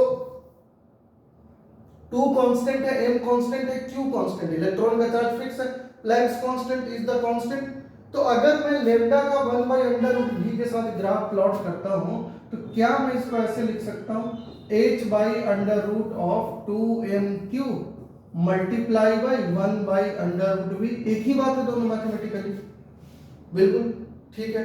तो अच्छा अगर मैं इसको कंपेयर करूं y इक्वल टू mx से, y इक्वल टू mx से, तो y एक्सिस पे क्या चला गया वेवलेंथ, और x पे क्या चला गया 1 बाय अंडर रूट v। तो जो इतना पोर्शन है ये क्या रिप्रेजेंट कर रहा है, स्लोप को। अरे बोलो ये किसको रिप्रेजेंट कर रहा है, स्लोप को। अच्छा इसमें y equal to mx plus c होता है, बट c यानी कि इंटरसेप्ट यहाँ पे कितना है, इंटरसेप्ट कितना है भाई, 0 है। तो y इक्वल टू mx और ये हमारा स्लोप हो गया। इसीलिए यहाँ लेमडा और जब 1 बाई अंडर रूट v था तो हमारा ग्राफ कैसा था, अरे बोलो यार, जब लेमडा और 1 बाई अंडर रूट v था तो हमारा ग्राफ स्ट्रेट लाइन है और ऑरिजिन से पास कर रहा है। जबकि इस वाले में देखोगे तो लेमडा और अंडर रूट v के साथ जो ग्राफ है वो रेक्टेंगुलर हाइपरबोला आ रहा है। ठीक है, यहाँ हमने रूट v के साथ देखा, यहाँ पे हमने रूट v के साथ देखा और यहाँ पे हम 1 बाई रूट v के साथ देख रहे हैं। ठीक है, तो ये दोनों में बेसिक डिफरेंस है। इतना बात समझ में आ रहा है, बोले हाँ या ना। आई होप कितना समझ में आ रहा होगा। ठीक है, नाउ अब यहां से ग्राफ वाला सवाल भी मैं बता दे रहा हूं कि ग्राफ वाला सवाल कौन सा आता है, देखना जरा। जैसे मान लो एग्जांपल के तौर पे कि अगर मैं यहाँ पे आपको इस टाइप से ग्राफ प्लॉट कर दूं,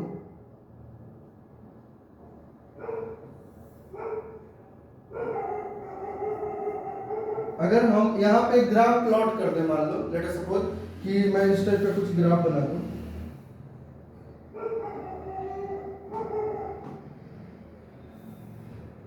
ये दो ग्राफ मैंने प्लॉट किए। अब अगर देखो कि एक ये वाला थीटा ये है, एक ये एंगल है और एक ये एंगल है, दो अलग अलग एंगल है। मान लो ये लाइन A है और ये लाइन B है। तो अगर मैं यहाँ पे ग्राफ बना दूं लेमडा और 1 बाई अंडर रूट v के साथ, ये भी मैं फिर से बोल रहा हूँ ये भी पोटेंशियल डिफरेंस है ना। तो अगर ये दोनों लाइन, दोनों में आप देख पा रहे हो स्लोप किसका ज्यादा है। अगर मान लो ये थीटा A है और ये थीटा B है तो सबको दिख रहा है कि भाई जो ये वाला थीटा है, थीटा भी बड़ा है थीटा A से, थीटा भी बड़ा है थीटा A से। तो थीटा भी अगर बड़ा है थीटा A से तो यानी कि तुम्हारा tan थीटा B भी क्या है, tan थीटा B भी बड़ा है, किससे बड़ा है, tan थीटा A से। tan थीटा B भी बड़ा है, किससे बड़ा है, tan थीटा A से बड़ा है। अच्छा तो जिसका स्लोप ज्यादा होगा, ध्यान देना, अगर तुम्हारा स्लोप ज्यादा है यहाँ पे क्या था, slope is m is the slope, और स्लोप कितना था यहाँ पे, ये हमारा स्लोप था h by under root 2m cube. ठीक है, तो हमारा यहाँ पे स्लोप कितना था, स्लोप हमारा था, slope is equal to h by under root of 2m cube. Cube को हम यहाँ पे अगर इलेक्ट्रॉन है तो e से रिप्लेस कर लेना। तो समझो यार, अगर तुम्हारा यहाँ पे हाँ, अगर तुम्हारा थीटा भी बड़ा है थीटा ए से, तो अब एक बात बताओ कि अगर मान लो तुम्हारा स्लोप, जैसा इसमें क्या पूछ सकता है, मास के लिए पूछ सकता है। अब यहाँ पे देखो लेमडा जो है यहाँ पे कहाँ गया, हाँ, अगर यहाँ से देखो ये स्लोप है तुम्हारा, तो लेमडा तुमको नहीं दिख रहा है कि ये इनवर्सली प्रोपोर्शनल है किसके, इनवर्सली प्रोपोर्शनल है मास के। Lambda is also inversely proportional to 1 by under root m। तो अगर ग्राफ ड्रॉ करके बोल दे कि बताओ कोई भी न्यूक्लियस है, मान लो कोई भी दो आइसोटोप दे दिया या कुछ भी दे दिया और बोला कि बताओ किसका मास ज्यादा होगा किसका मास कम होगा, ये वाला ग्राफ देख के तो हम बता सकते हैं लेमडा इनवर्सली प्रोपोर्शनल है किसके, अंडर रूट m के। तो अगर मान लो कि तुम्हारा जिसका ये वाला ज्यादा है उसका ये वाला कम होगा, या जिसका ये ज्यादा होगा तो ये कम होगा। और ये ओवरऑल क्या है, स्लोप है, m slope is inversely proportional to m ना, slope is inversely proportional to 1 by under root m। तो आप यहां से बता सकते हो कि यार जिसका स्लोप ज्यादा होगा उसका मास कम होगा, या जिसका मास ज्यादा होगा उसका स्लोप कोरस्पोंडिंगली कम होगा। तो ऐसे टाइप के सारे सवाल निपट गए यहां से। अरे बोलो यार, ठीक बात है। चलो अब उसी तरीके से नेक्स्ट में अगर हम लेमडा का मोमेंटम के साथ ग्राफ देखें और काइनेटिक एनर्जी के साथ, तो देखो lambda equal to h by p है। तो अगर इसके थ्रू आप देखोगे तो आपको ग्राफ कैसा दिखेगा,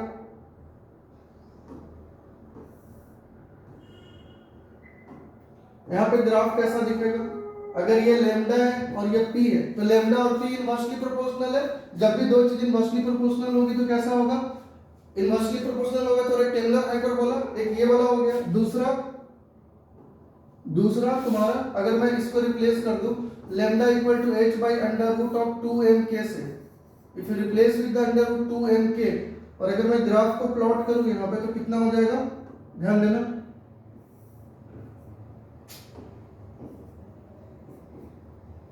तो यहाँ पे अगर हम लेमडा को फिर से 1 by अंडर रूट k के साथ ग्राफ बनाए तो अब समझ में आ गया h by under root 2m करोगे और फिर तुम अंडर रूट k करोगे। बात बताओ लेमडा, अगर हम इसको भी अगर हम ऐसे लिख लें कि lambda is equal to h by under root 2m, लेकिन अच्छा देखो तो ध्यान से इसमें तुम किसके साथ ग्राफ बना रहे हो, lambda equal to h by under root 2mk है, तो तुम लेमडा का 1 by अंडर रूट k के साथ बना रहे हो। ठीक है, तो यानी कि अगर हम इसको ऐसे बोले 1 by अंडर रूट k, तो अगर ये हमारा y एक्सिस पे है और ये हमारा x एक्सिस पे है तो ये हमारा क्या है, स्लोप होना चाहिए, है ना।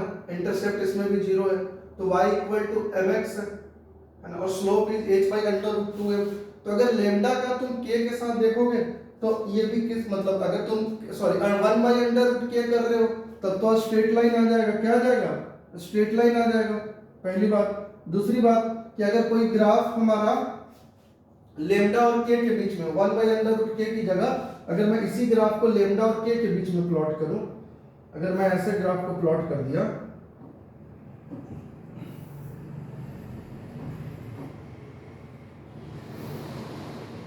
सॉरी ये कटेगा भी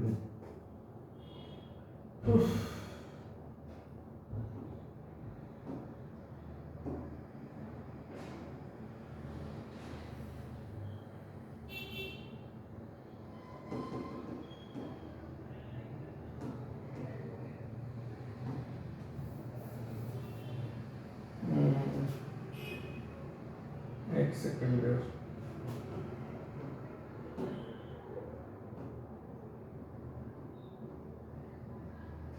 इसको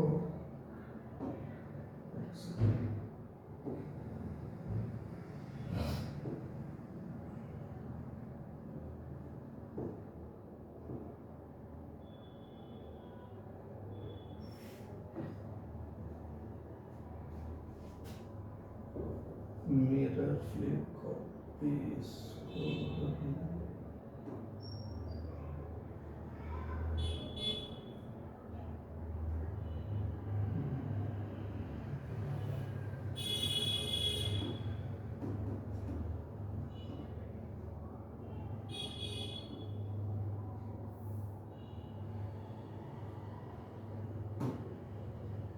देखो, तो अगर मैं एनीवे तो अगर मैं अच्छा यहाँ पे हमने लेमडा वर्सेस 1 बाई रूट के किया, अगर हम सीधा लेमडा और के का ग्राफ देखें, इसको छोड़ो ये कुछ नहीं है, अरे यार ये दिस इज नथिंग। अगर हम लेमडा का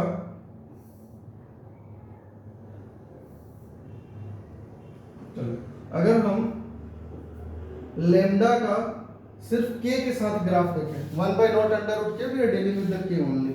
तो अगर लेमडा का के साथ देखोगे तो लेमडा और के कैसे रिलेटेड है, इनवर्सली रिलेटेड है, ठीक है ना। तो इनवर्सली रिलेटेड है तो ऐसे देखो 1 बाई अंडर रूट के था तो स्ट्रेट लाइन था, क्यों था समझ में आ रहा है। अब लेमडा वर्सेस के है तो तुम्हारा ये कैसा हो जाएगा, सीधा इनवर्स रिलेशन, तो ये हो जाएगा रेक्टेंगुलर हाइपरबोला। तो इन सब बातों का आपको ध्यान रखना है जब आप सवाल सॉल्व कर रहे होंगे। आई होप कि यहाँ तक समझ में आया होगा, ठीक है। इसके बाद next we are go with the कि एक ही अच्छा इसमें हम दो तीन चीज और दो बात और समझा दो कि स्टॉपिंग पोटेंशियल क्या होता है, ये समझना जरूरी है। और फिर इसमें एक ही डेरिवेशन है और वो है आपका प्लैंक्स क्वांटम, वो आइंस्टाइन की फोटो इलेक्ट्रिक इक्वेशन वाला, ठीक है। तो ओके सो अच्छा समझो जरा स्टॉपिंग पोटेंशियल क्या होता है, इसको मैं एक्सप्लेन कर दे रहा हूँ। जैसे सपोज करो कि तुम्हारे पास कोई मेटल का सरफेस है ना, जैसे ये एक मेटल सरफेस है, इसमें बहुत सारे इलेक्ट्रॉन्स हैं अंदर। यहां से अगर कोई रेडिएशन इंसिडेंट हो रही है, मान लो उसकी फ्रीक्वेंसी है न्यू, ये रेडिएशन क्या करेगा, इसके अंदर जो अवेलेबल इलेक्ट्रॉन्स है उसको खींच करके उस एनर्जी को वो एब्जॉर्ब करेगा, उस एनर्जी को कैप्चर करके यहाँ के सबसे पहले जो इनर मोस्ट वाले इलेक्ट्रॉन होंगे वो उठ के यहाँ आएंगे, और जब ये इलेक्ट्रॉन ट्रेवल करेगा तो उसकी काइनेटिक एनर्जी मैक्सिमम होगी, और बचा हुआ जो एनर्जी है वो इसको क्या करेगा, वर्क फंक्शन प्रोवाइड कराने में हेल्प करेगा, ठीक बात है। तो स्टॉपिंग पोटेंशियल क्या है, स्टॉपिंग पोटेंशियल तुम ऐसे समझो कि ये वो मिनिमम पोटेंशियल है, रिवर्स स्टॉपिंग पोटेंशियल को आप थोड़ा थोड़ा रिवर्स वोल्टेज की तरह भी समझ सकते हो। तो स्टॉपिंग पोटेंशियल वो मिनिमम वोल्टेज है जिसको क्या होता है कि जिसको जो फोटो इलेक्ट्रिक एक्सपेरिमेंट में आप इनको ऑब्जर्व करते हो, और ये क्या करता है, मैक्सिमम काइनेटिक एनर्जी वाला जो इलेक्ट्रॉन है, यानी कि ये वाला इलेक्ट्रॉन जिसको मैक्सिमम काइनेटिक एनर्जी मिला हुआ है वो आगे ना जा पाए, वो रुक जाए, समझ गए। तो वो मिनिमम नेगेटिव पोटेंशियल या वो minimum negative voltage, reverse voltage that can be observed in a photo electric effect so that कि जो मैक्सिमम काइनेटिक एनर्जी वाला इलेक्ट्रॉन है ये रुक जाए। तो ऐसे समझो कि जो एनोड है जिसको कि आप कलेक्टर प्लेट भी बोलते हो, तो अगर मैं एनोड जनरली क्या होता है, एनोड और कैथोड, तो एनोड जनरली जो है आप देखोगे कि मेटालिक वायर के साथ बैटरी के साथ पॉजिटिव प्लेट से कनेक्ट होता है, ठीक है। तो वो पॉजिटिवली एक्यूमुलेट हो जाता है चार्ज उस पर, कैथोड पे निगेटिव। लेकिन अगर मैं इसको उल्टा कर दूं कि अगर जो कलेक्टर वाला प्लेट है यानी कि जो एनोड है, अगर मैं उसको निगेटिव से कनेक्ट कर दूं तो इसमें क्या होगा तो ये जो इलेक्ट्रॉन बाहर निकल रहा है इस इलेक्ट्रॉन को रिपेल करना स्टार्ट कर देगा। सोच कर देखो कि ये एनोड है निगेटिव, अब इसको मैंने कनेक्ट कर दिया निगेटिव पोटेंशियल वाले के साथ, तो जो इलेक्ट्रॉन निकला है सोर्स के साथ उसको ये अट्रैक्ट करने की जगह क्या करेगा, यही एनोड रिपेल करना स्टार्ट करेगा, है कि नहीं, रिपेल करेगा। रिपेल करते करते क्या करेगा कि पोटेंशियल को इतना ज्यादा इंक्रीज कर दो, पोटेंशियल को इतना ज्यादा इंक्रीज कर दो कि जो भी तुम्हारा इलेक्ट्रॉन है वो कलेक्टर तक पहुंच ही नहीं पाए, कलेक्टर तक जा ही नहीं पाए, यानी एनोड तक वो इलेक्ट्रॉन जा ही नहीं पा रहा है। तो ऐसे पोटेंशियल को हम क्या बोलते हैं, स्टॉपिंग पोटेंशियल। और इसी स्टॉपिंग पोटेंशियल के लिए तभी आप Kmax बोलते हो E इंटू वी नॉट, तभी आप क्या बोलते हो Kmax equal to E into V naught. और आप इक्वेशन पढ़ते हो E equal to K plus W वाला, तो वहां पे आप बोलते हो h nu E is equal to kinetic energy max K, है ना, प्लस W यानी कि वर्क फंक्शन, और इसको और आप देखते हो h nu is equal to K की जगह आप क्या यूज कर लेते हो 5, मतलब सॉरी K की जगह 5 बोल रहा हूं मैं, ये आपका K था तो K मैक्स हो गया EV not stopping potential into ये, और ये W वर्क फंक्शन था, W वर्क फंक्शन था, W की जगह हम क्या यूज कर लेंगे, बोलो यार, W की जगह आप 5 लिख लो या W लिख लो, एक ही बात है, ठीक है। इतना बात समझ में आ रहा है, ठीक। नाउ अब इसमें एक ही डेरिवेशन है आइंस्टाइन वाला, उस डेरिवेशन को भी करा दे रहा हूँ, हालांकि मैंने फॉर्मूला पहले बता दिया था। ठीक, चलो तो नेक्स्ट में देखो जरा तो इसमें डेरिवेशन एक ही है, आइंस्टाइन फोटो इलेक्ट्रिक इक्वेशन। ठीक है, तो डेरिवेशन के नाम पे यहाँ पे एक ही है, आइंस्टाइन। डेरिवेशन के नाम पे हम क्या देख रहे हैं, आइंस्टाइन की फोटो इलेक्ट्रिक इक्वेशन।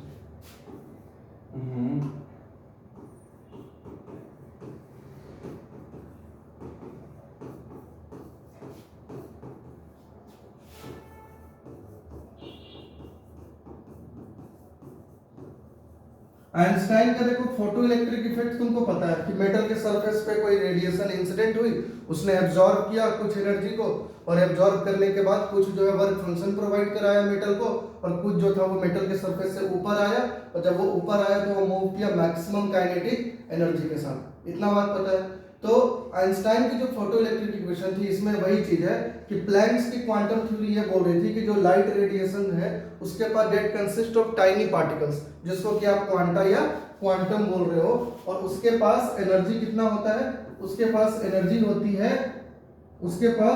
होती है E is equal to H nu. इसको इक्वेशन नंबर 1 बोल दो। कितना होता है E इक्वल टू, चाहो तो एग्जाम में से साइड में ये वाला भी दिखा देना कि ये मेटल सरफेस है, इसमें सब इलेक्ट्रॉन अंदर बैठा हुआ है ना, इलेक्ट्रॉन लोग बैठे हुए हैं, और यहाँ से एनर्जी आ रही है। इस एनर्जी की फ्रीक्वेंसी कितनी है बेटा, न्यू। तो कुछ जो है इसको बाहर निकालने में चला गया, तो इसने अचीव कर ली k मैक्स, और कुछ ने इसको क्या किया, वर्क फंक्शन W प्रोवाइड करा दिया। ठीक है, तो ये जो हमारी एनर्जी थी वो कितनी थी, h न्यू, फोटोन की एनर्जी। तो h न्यू जो है दो पार्ट में टूट गई, W में और k मैक्स में। ठीक है, W में और k मैक्स में। तो E equal to h nu, ये तुमने पहली वाली इक्वेशन बोल दी। दूसरा तुम्हारा जो आइंस्टाइन की फोटो इलेक्ट्रिक इक्वेशन थी बेसिक वाला, अगर हम वहां से उठाएं तो ये h न्यू जो है वो दो पार्ट में बाइफरकेट हो गई थी। किसमें हुआ था, एक तो इसने काइनेटिक एनर्जी प्रोवाइड कराई पहली, और दूसरा वर्क फंक्शन में चली गई। तो क्या हम लिख सकते हैं E equal to k plus W? बिल्कुल लिख सकते हैं। तो यहाँ से हम लिख सकते हैं E equal to k plus W। इतनी बात समझ में आ रही है। फाइनली जब E equal to k plus W है तो can we write down k equal to E minus W। इसको हम इक्वेशन नंबर 2 बोल रहे हैं। बिल्कुल, k equal to E minus W। अच्छा, k is equal to E को क्या हम h न्यू लिख सकते हैं? हाँ लिख सकते हैं। W को हम h न्यू नॉट लिख सकते हैं।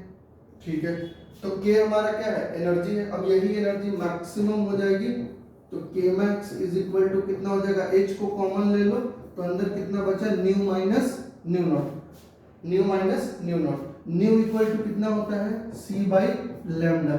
इसको इम्प्लीमेंट कर दो, तो इसके बाद का स्टेप मैं इधर सोल्व कर रहा हूँ। तो k max is equal to कितना हो जाएगा, hc बाई लैम्डा। तो hc देखो, न्यू की जगह c बाई लैम्डा रखोगे तो h तो हमारा क्या हो जाएगा, h equal to c by, मतलब nu equal to c by lambda. ठीक है ना, तो मैं hc को बाहर कर दिया तो अंदर कितना बचेगा, 1 बाई लैम्डा, और इसके कोरस्पॉन्डिंग हो जाएगा 1 बाई लैम्डा नॉट। तो यहाँ से जो मैक्सिमम काइनेटिक एनर्जी थी that comes out to be hc into 1 by lambda minus 1 by lambda naught. ये आपका डेरिवेशन हो गया। This is called Einstein photo electric equation. अब h की वैल्यू तुमको पता है, c की वैल्यू पता है, इसको मल्टीप्लाई करके यहाँ पे रख दो, लैम्डा लैम्डा नॉट, तुम्हें लैम्डा नॉट वर्क फंक्शन के कोरस्पॉन्डिंग वाली वेवलेंथ है। इसमें यार एक चीज और है कि यहाँ तक तो ठीक है, मैं इसमें एक चीज और बता रहा था। हाँ क्या था वो, अब जैसे देखो एग्जाम में ये कर सकते हो, जैसे मान लो h का वैल्यू तुमको पता है ना, कि 6.62 इंटू 10 पावर माइनस 34 होता है, और तुमको c की वैल्यू पता है कि ये 3 इंटू 10 पावर 8 होता है। तो एग्जाम में ना, मतलब समय बचाने के लिए तुम एक काम कर सकते हो कि जैसे जब प्रैक्टिस कर रहे हो तभी hc के इकट्ठे वैल्यू याद कर लो कितना आता है इस जगह पे, और उसको हमेशा के लिए याद करके यहाँ फिक्स कर दिया करो। बात समझ रहे हो कि नहीं, ये चीज है। अच्छा, एक चीज बताता हूँ कि जब ये सब चीज बन, तो ये तुम्हारा डेरिवेशन हो गया। एनीवे, ये दिस इज योर डेरिवेशन। अब मैं लास्ट में ये बता दे रहा हूँ कि dual nature of radiation and matter में ऑलमोस्ट मैंने सारे इंपॉर्टेंट चीज आपके कवर कर दिए। अब यहाँ से सीधा आप PYQ पे जा सकते हो, सैंपल पेपर पे जा सकते हो, प्रीवियस ईयर के क्वेश्चन आप देख सकते हो इस चैप्टर से, एंड ऑलमोस्ट सारे क्वेश्चन आपसे अब बनने स्टार्ट हो जाएंगे। थोड़ा और आपको बूस्ट करना है तो आप एनसीईआरटी के कुछ सिलेक्टेड क्वेश्चन है उसको आप अपने कॉन्फिडेंस के लिए सॉल्व कर सकते हो। तो इसमें इंपॉर्टेंट क्या है, आइंस्टाइन की फोटो। अच्छा एक बात बताओ, आइंस्टाइन की जो फोटो इलेक्ट्रिक इक्वेशन थी, तो जो फोटो इलेक्ट्रिक इफेक्ट है उसमें हमने क्या बोला कि कोई लाइट रे इंसिडेंट हो रही है, कुछ एनर्जी को एब्जॉर्ब कर रही है, और वो एनर्जी क्या करा रहा है, कुछ काइनेटिक एनर्जी गेन करके इलेक्ट्रॉन बाहर आ रहा है, कुछ वर्क फंक्शन प्रोवाइड करा रहा है। तो मेरा सवाल ये है कि क्या सारा एनर्जी जो है ना, क्या सारा एनर्जी ये पॉसिबल करा पाएगा? क्या सारा एनर्जी जो है, क्या कोई भी फ्रीक्वेंसी फोटो इलेक्ट्रिक इफेक्ट करा देगी?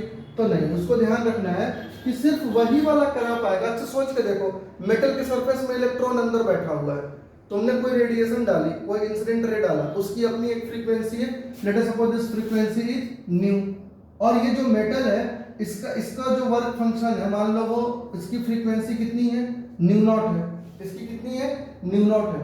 तो अगर मान लो कि ये जो इलेक्ट्रॉन अंदर अवेलेबल है, वो वाला इलेक्ट्रॉन ने जो एनर्जी अब्जॉर्ब किया, यानी उसको अगर फ्रीक्वेंसी मिल रही है न्यू, ठीक है, और जो अंदर वर्क फंक्शन है मेटल का, उसके करस्पॉन्डिंग फ्रीक्वेंसी है न्यू नॉट, तो या तो ये कब यहाँ का इलेक्ट्रॉन बाहर निकल के आएगा, जब एब्जॉर्ब एनर्जी ज्यादा होगा अंदर वाले से, या तो हमारा nu greater than nu naught हो जाए, या एग्जैक्टली क्या हो जाए, बराबर हो जाए, या एग्जैक्टली क्या हो जाए, या तो हमारा nu greater than nu naught हो जाए, या हमारा nu equal to nu naught हो जाए।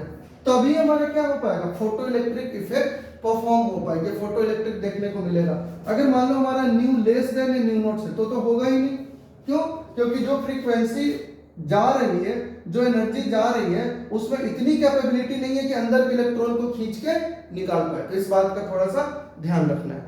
तो इसमें आपको ओवरऑल अगर मैं देखूं तो dual nature of radiation and matter में Einstein photo electric equation, experimental study of photo electric effect, experimental study of photo electric effect, wave nature of matter, और डेरिवेशन के नाम पे ये है। एनसीईआरटी के कुछ सवाल हैं जो आप अगर चाहो तो सॉल्व कर सकते हो, और जैसे अगर आप इस चैप्टर के एग्जांपल देखोगे एनसीईआरटी में, तो आपको समय नहीं है, मतलब या तो सीधा सीधा पीवाईक्यू लगा लो। अगर मैं सजेस्ट करूं तो आप लगा सकते हो, जैसे 11.1 है, 11.2, 11.3 ये कर लो। और अगर तुमको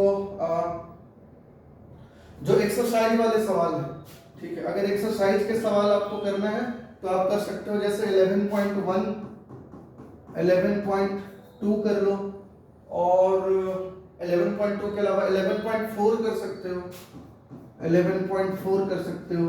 next you can do with 11.8, 11.10 and 11.11, इतना देख सकते हो, है ना। So okay, so all the best, है ना, ऑल ऑफ यू। और आप बिल्कुल इस समय टाइम वेस्ट मत कीजिए, आप इस समय सिर्फ उस काम पे फोकस करो कि आप कहां से एक एक नंबर फेच कर सकते हो। जैसा मैंने आज आपको ड्यूअल नेचर ऑफ मैटर करा दिया है, आपको धीरे धीरे इसी चैनल पे एग्जाम के पहले तक सारा चीज देखने को मिलेगा। तो ड्यूअल नेचर ऑफ मैटर में मैंने ऑलमोस्ट सब कुछ आपको करा दिया जहां से आपके सवाल बन सकते हैं।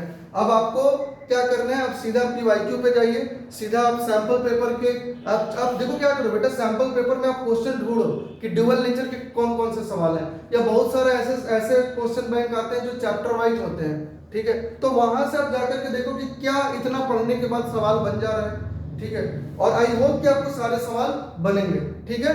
तो आप लोग कैरी ऑन रहो इस चैनल पे, मतलब आप बने रहो, आपको फिजिक्स के पेपर के पहले ऑलमोस्ट सब कुछ आपको मिल जाएगा, जिससे आपके एग्जाम, फिजिक्स आएगी कि नहीं आएगी मुझे नहीं पता, लेकिन इतना जरूर है कि आपके एग्जाम में सवाल बन जाएंगे, आपके एग्जाम में क्वेश्चन बनने लगेंगे, आपको क्वेश्चन समझ आएगा एग्जाम में कि क्या पूछ रहा है, क्या करना है। तो लास्ट टाइम पे एटलीस्ट वो स्टूडेंट जिन्होंने अभी तक किसी भी रीजन से अभी तक कंटिन्यू नहीं कर पाए स्टडी, वो अब इसके थ्रू भी अपनी प्रिपरेशन को बूस्ट करके 20 तारीख वाली पेपर को आप अच्छे से दे सकते हैं। Okay guys, so all the best everyone, and आप बने रहो, पढ़ाई करते रहो, टाइम वेस्टिंग से बचो, ठीक है। So okay, bye everyone.